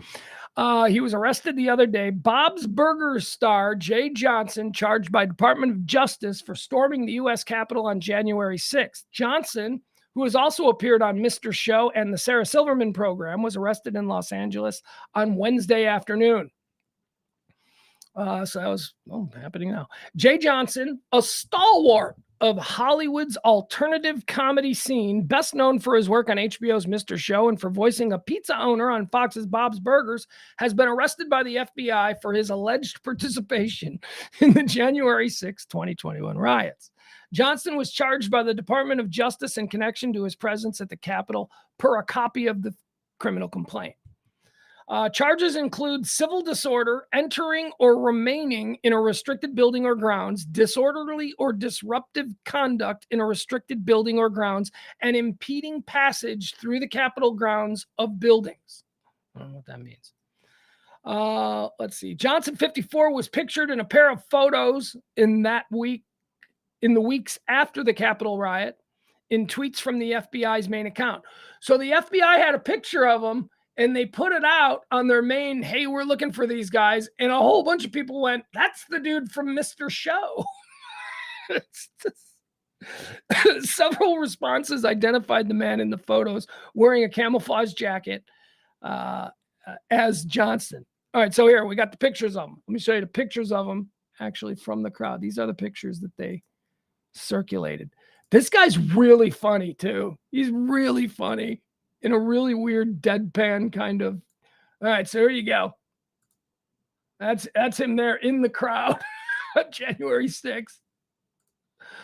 All right, what else we got? Any other good pictures of? Oh yeah. Oh, this. Okay, so they included this picture. So this shows that he's having fun with it. So apparently he went to a Halloween party last year dressed as the January 6th shaman, or the guy he went dressed as that guy. So I don't know. I don't know what's going on. Again, I guess we got to separate the art from the artist. But I like Jay Johnson. I always thought he was funny. I don't know what to tell you. Anyway, he's arrested now. He's going to stand trial. Let's see, what else do we have? Oh, this is a cool one. Look at this. This happened yesterday. I'll show you this. This is fun. So yesterday in a minor league baseball game, the longest home run of the StatCast era was hit. Is this it? Yeah, here it is. Let's give this a look. This is pretty cool. 514 feet. Joe Adell smashed the longest home run. It's the longest home run in either minor or Major League Baseball this year, but it's also the longest home run in the history of the StatCast era. Here you go. Watch this. Here's what I love. Okay, I'm going to have to redo that. Here's what I like best about this. I love how he knows. I love how the minute this damn thing, he knows. Look at his reaction. Boom. Throw that bat down.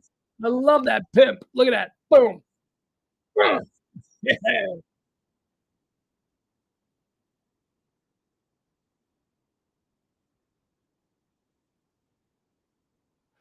It probably is the longest ball that guy has ever seen hit, because it is the longest ball in Major League Baseball and minor league baseball this season, but it's also the longest home run hit ever since StatCast started counting the feet and inches of home run balls. One more time. Let's watch this. Doosh. Whoa. You knew it, man. Oh, yeah, I want to see right where the launch was. Hold on. Let me see if I can stop it perfectly.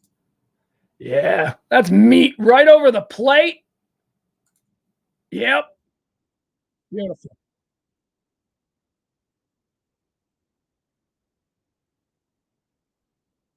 Are we not seeing it? You know what? We're not seeing it, are we? Shit, I knew there was a problem with that. Let's try this. The pitch. There you go. There it goes!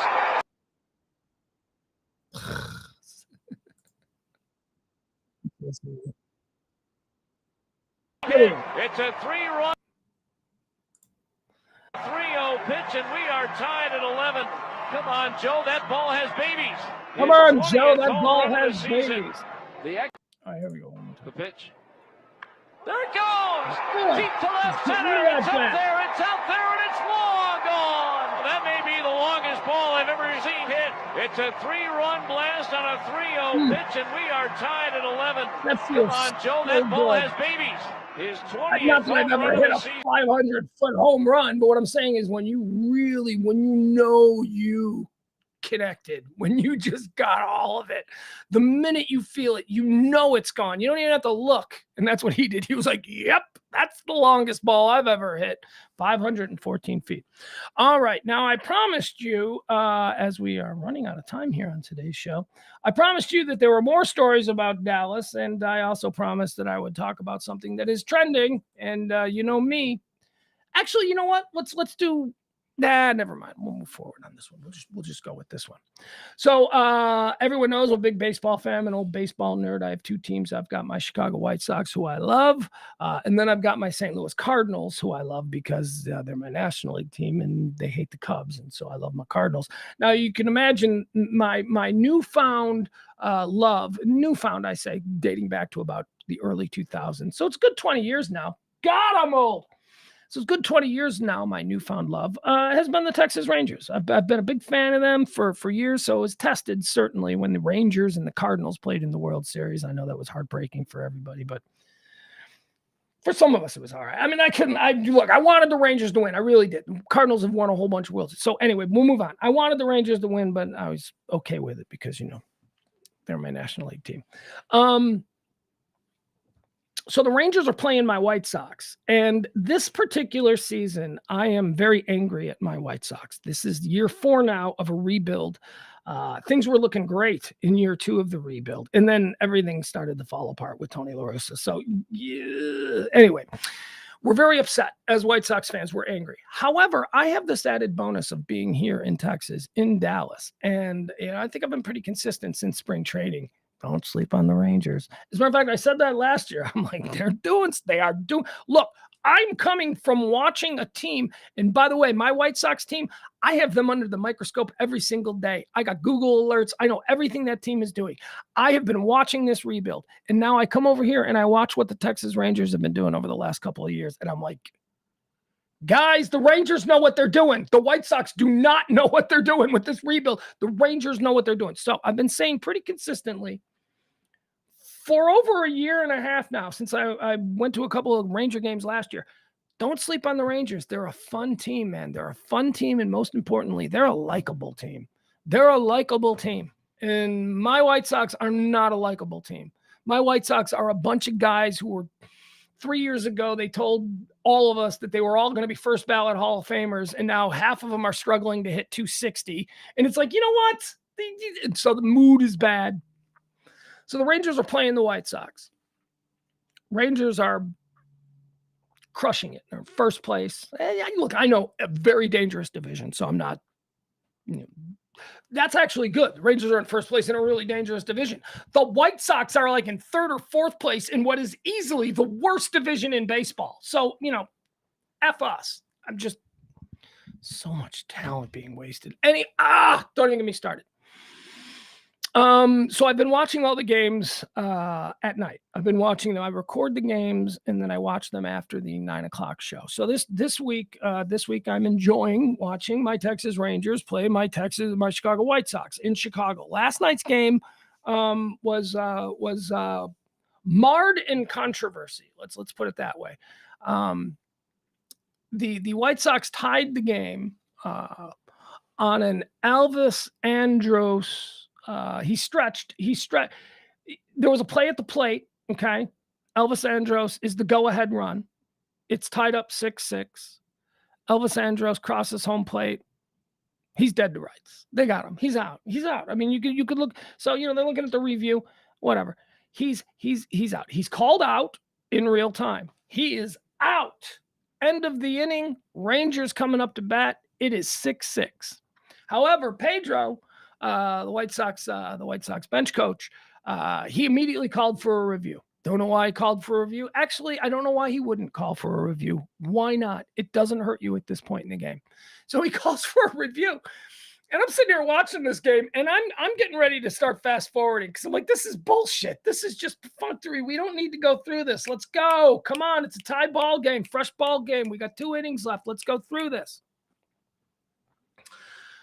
So after a few minutes of this, the umpire comes out of the dugout, comes out of talking with New York. New York does all these replays. Comes out and says, after further review, The play or the call has been overturned. The run scores. Oh, Comiskey Park, because yes, I still call it Comiskey Park. Comiskey goes nuts. And all of a sudden we got Bruce Bochy. Old man Bruce. Oh, it reminded me of when Tony La Russa used to come scampering out of the dugout with his walker. Bruce Bochy comes out. He's livid. He can't believe this. Jonah Heim, the catcher for the Rangers, he can't believe it. Elvis Andrus, they're high-fiving and pouring Gatorade over everybody in the White Sox dugout. And I'm a White Sox fan who also happens to really appreciate the Rangers. And I'm going, that's some bullshit. Because you see, I'm also a bit of a catching groupie. So when they said that it was a lane violation, not a lane violation, it was a plate violation. When he said it was a plate violation, I went, okay, well, that's a very real thing. Let's look at it. It wasn't a plate violation. Jonah Heim gave Elvis Andrus the entire north half of the plate. He wasn't standing in the lane. Now, the plate violations are to... If you remember in the 1970s, there were all these famous plays where they would crash the plate, where the catcher would set up for the catch right on the plate, and there would be these great impacts. Those don't really happen anymore because of the enforcement of these rules. However, this was not one of those times. So what I thought would be interesting is I wanted to play for you the Texas Rangers call on this. We'll show you the play. And we will listen to how the Texas Rangers broadcast team handled this particular situation yesterday. And then we're going to listen to how the White Sox broadcast team handled the exact same thing. So we're going to be watching the same play, and we're going to see two completely different broadcast teams watch this play unfold and give their, and by the way, excuse me, all of these people are experts. Like there's not anybody in the Rangers booth that you would go, that dude doesn't know baseball. And there isn't anybody in the White Sox booth that you would go, that dude doesn't know baseball. These are all real baseball people and they're watching this. So let's check this out. This is, okay. So the first one that I'm going to show you, oh, they're going to make a swap a commercial.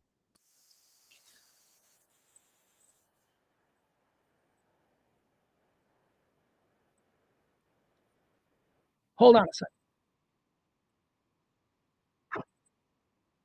Got an ad.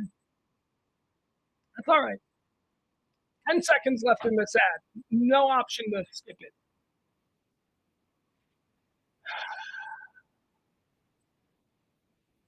Very good. All right, here we go. So let me show you this. The first one that I'm going to show you, we will listen to the Texas Rangers broadcast crew call this. This was last night's White Sox Rangers game. We're going to pick it up. We're going to pick it up from the moment that Boch comes out of the dugout. He's an old man. Hey, I had Tony La Russa for a season and a half. I know what an old man pissed off, moving slow is like. Here we go. It was not an issue. There was no contact there. He was not blocked from sliding directly into home plate. Jonah Heim was behind the plate. The lane was there. That is a terrible, terrible call. Back in New York and watching that replay now, Boch is going to get ejected. It's almost an automatic if you're going to argue something that is done via replay and a call that is made via replay. And you're in a really tough spot if you're DJ Rayburn because he called it correctly, which was out. Right. He has nothing to say. He called it right the first time, and you cannot argue replay. It is an automatic ejection. The key here is that Jonah Heim stays in the ball game. He can't allow himself to get thrown out. So to understand exactly what you were saying and how this rule is read, the catcher is not permitted to block the runner's path to the plate unless he is in possession of the ball. That's right. But he wasn't blocking it anyway. Well, he had the ball. Look, he had the ball 5 feet before. That is a travesty and an absolute embarrassment that is going to get reversed in a one-run game. The purpose of this is to make sure that he has a lane. Clear as day, he can get to the plate. Nobody is blocking Elvis Andrus from getting to home plate. I don't know. I can't get my brain. That is so stupid. Around this call. They got it right on the field. And then it was absolutely bungled in New York. Just bungled. All right, so there you have it. That is the Rangers call from last night's game. don't disagree with anything that I just heard there. Absolutely. Everything there is I agree with. So now let's move over. Let's listen to the Chicago White Sox broadcast. Now, the White Sox, obviously, we'll take it, you know. It's like, we'll take it. But so let's see now how the competing broadcast crew handled that. This is, by the way, Steve Stone and Jason Benetti. We'll see what they come up with. Game is just hanging there in the ether right now. After review, the call on the field is overturned to a violation. Oh, it's a violation by Jonah Heim for being in the line of the slide by Elvis Andrus. So he was out at the plate, but the catcher being in the way creates a run. And here comes Bruce Bochy. Now, he's hot, and he gets out there as quickly as he can.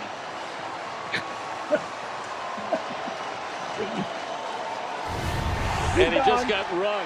He got thrown out of the game. Well, I have no idea why that was a violation. None of us do, Steve. We're really happy it was. Yeah. And Remillard drives home another go-ahead run late. Bochy can't believe it.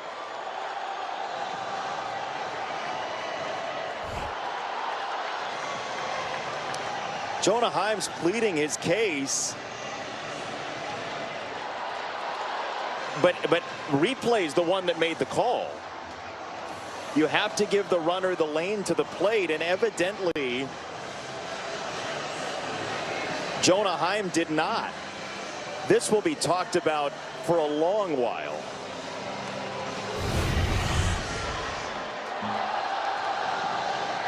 I mean, right here, it doesn't look like he's in front of the plate, and he gives him the outside corner to slide to.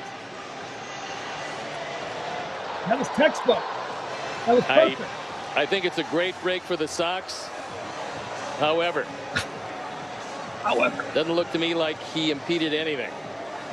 The catcher is not permitted to block the runner's path to the plate unless he's in possession of the ball, but he's allowed to go up the line to make the catch. This is one of those where the catchers in the world are going to say, what do we do? I mean, that you can understand why Bochy and Heim are looking at that saying he didn't go up the line. He also gave him part of the plate to slide to, but that is a huge break. And now that's going to be it for Anderson. He's going to leave this one. But the Sox have the lead late. All right. Well, there you have it. Those are the two different both of those guys, 100%. You know, that's legitimate. No homerism going on there. I was proud of my guys when I heard my guys, Steve Stone and Jason Benetti. When I heard the Ranger call, I'm like, man, how did Stoney and Benetti handle it? And look, that's obvious. You can't. What kind of a homer idiot would be like, no, he's totally blocking the plate. Here's what I will say about this. And I do appreciate it on this level. And it's uniquely something that I can appreciate because I'm a lifelong White Sox fan and a newly minted Texas Rangers fan. So I'm fans of both of these organizations and want to see them both do really well. Here's what I can say.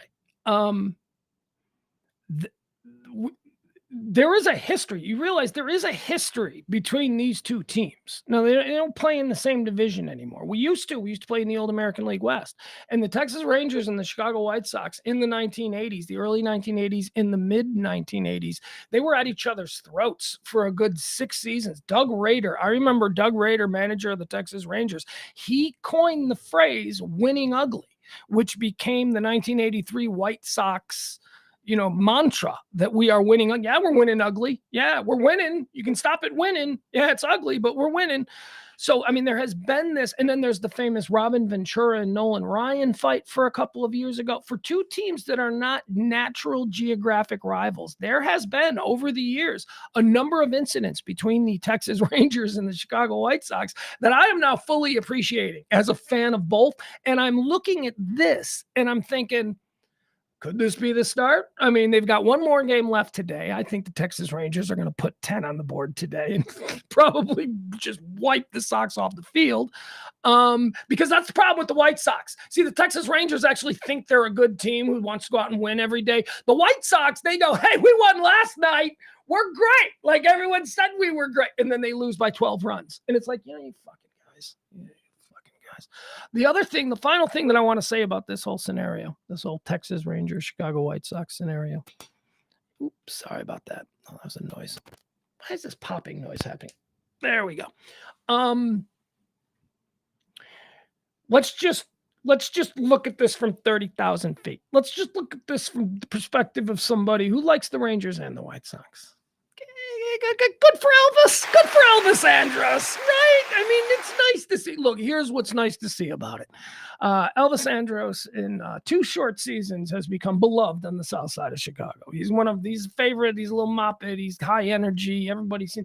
We've got a bunch of sourpusses on this team. We got a bunch of guys who are like super serious. Tim Anderson changed the game. We got all these like super serious dudes. And then Elvis Andrus comes in and he hits like 400 in the month of August last year.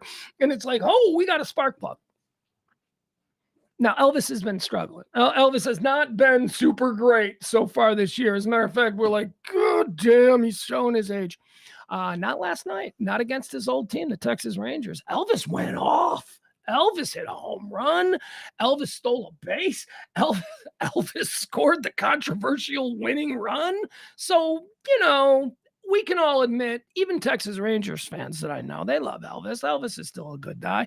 So if somebody had to have like the really good game last night, why not have it be Elvis Andrus? All right, guys, that's going to do it. I'm about it. Adam's a baseball friend. He knows baseball. I consider anybody who's into baseball a baseball friend. What is Adam saying about all this? He says, I don't see why you'd say they're good. CJ is okay, but he's a fucking racist ass bitch. See, I try with the olive branch to bond with Adam over something, that's just innocuous baseball. Just baseball. Look at us, Adam. We're talking baseball. Racism! No! I don't want to go into racism about baseball, guys. Come on, man. Can't we just enjoy? He doesn't understand. I guess he's talking about, he says, I don't see why you'd say they're good. CJ's dude, our TV team is garbage. He said, I don't think so. I don't think your TV team is garbage. We'll just disagree with that. Adam also says Major League catcher for 10 years and probably 15 years before that. He's got bad knees. I don't know what that was in reference to. Whatever. Okay. All right. We're going to end the show on that. 7:10 start for tonight's game. But don't fuck with me. You know what I mean? Seriously, you guys. I know that one of you out there, one of you who just doesn't have any sense. You're otherwise a nice person, but you're always doing shit that you shouldn't do. One of you out there at 9:00 tonight, you're going to be in the chat room because I talked about this and now you know that I've been watching these games all week. You're going to try and ruin the game for me. Why would you do that? Why would you try and ruin it? I'm asking you right now. I'm telling you, I have so few things that I look forward to in life. And the series between the White Sox and the Rangers, it's a fun series for me. It's one that I enjoy. It's up there with Cubs Sox. It's up there with, anytime the Sox plays the Cardinals. These are special games for me. So please don't at 9:00 tonight be the first thing you post is 10-3 Rangers. Don't ruin it for me. You know that I'm blacked out on that. You know that as soon as we finish the show at 10:00, I go and I watch the game. And then I take the dog for a walk. The dog has to wait for me to watch the game. So please don't ruin it for me. Not while it's still going on. All right, there you go. I've said my piece. And now I feel like I've said my piece dramatically enough or theatrically enough that maybe you'll get the point that I don't want it ruined. I have one more story that I left here that I don't know. It was like a filler story. There's a new movie coming out. Sofia Coppola. Do you like Sofia Coppola? I like Sofia Coppola. I'm a fan of Sofia Coppola. I'm a big fan of her. So whenever a Sofia Coppola movie comes out, I'm interested. You know, she's got this new movie, Priscilla. And it's about Priscilla Presley. It's like we've seen the Elvis movies, but it's about Priscilla Presley. So they released like a teaser for it, and I was going to show it, but you can find it. Honestly, I'm like, the subject matter doesn't really interest me. I don't really care about what Priscilla Presley went through. A beautiful, privileged general's daughter who, you know, gets paired up with the biggest star in the world and then lives the rest of her life carefree and beautiful. I don't really care about that story. That story is not one that makes me go, oh, she overcame a lot. She was hot. She got noticed by the biggest star in the world. That's it. Now she's a billionaire. I mean, I'm not saying her life was, trouble-free. Obviously, she lost her daughter, and that's sad. I'm just saying, I don't know how you make the story of Priscilla Presley a compelling tale. I just don't. I mean, what if he saw a different girl, right? What if he didn't see, what if Elvis was just a perv? What if Elvis saw like a different girl, Mildred? Would Sofia Coppola be releasing the trailer for her new film, Mildred, today? Right? It doesn't matter. So that's why I'm like, I'm not going to show it to you. It looks stupid. I was just a young girl. Yeah, you were. And your parents, fucking weird. She was like 15 and Elvis was like, 25 or something. Your dad's a general. They're like, yeah, go ahead, 15-year-old daughter. Go off with the 25-year-old rock and roll star. A general? A general okayed that? Her dad was a general. Maybe he wasn't a general. He was an officer. He was like a military officer, which suggests a level of, strictness that would probably preclude her from at 15 years old dating a superstar in his mid-20s, but apparently it didn't. I don't know. Maybe that's the story. Maybe, see, look at this. Now I have questions. Now I need to see the Priscilla story. Work that through. Work that through in real time. You guys witnessed it. Didn't want to see Priscilla the movie. Started thinking about it. And now look, now I've got a reason to see it. Just to figure out what her dad was thinking. All right, we'll see you tonight at 9 o'clock. I love you guys so much. Appreciate you being here with me every day, Monday through Friday, for headlines, current events, and all that stuff. You give me a reason to keep on going. And for that, I thank you. See you tonight at 9 o'clock for the Radio Misfits with me, James Parker, and E here on the Radio Misfits podcast and streaming platform.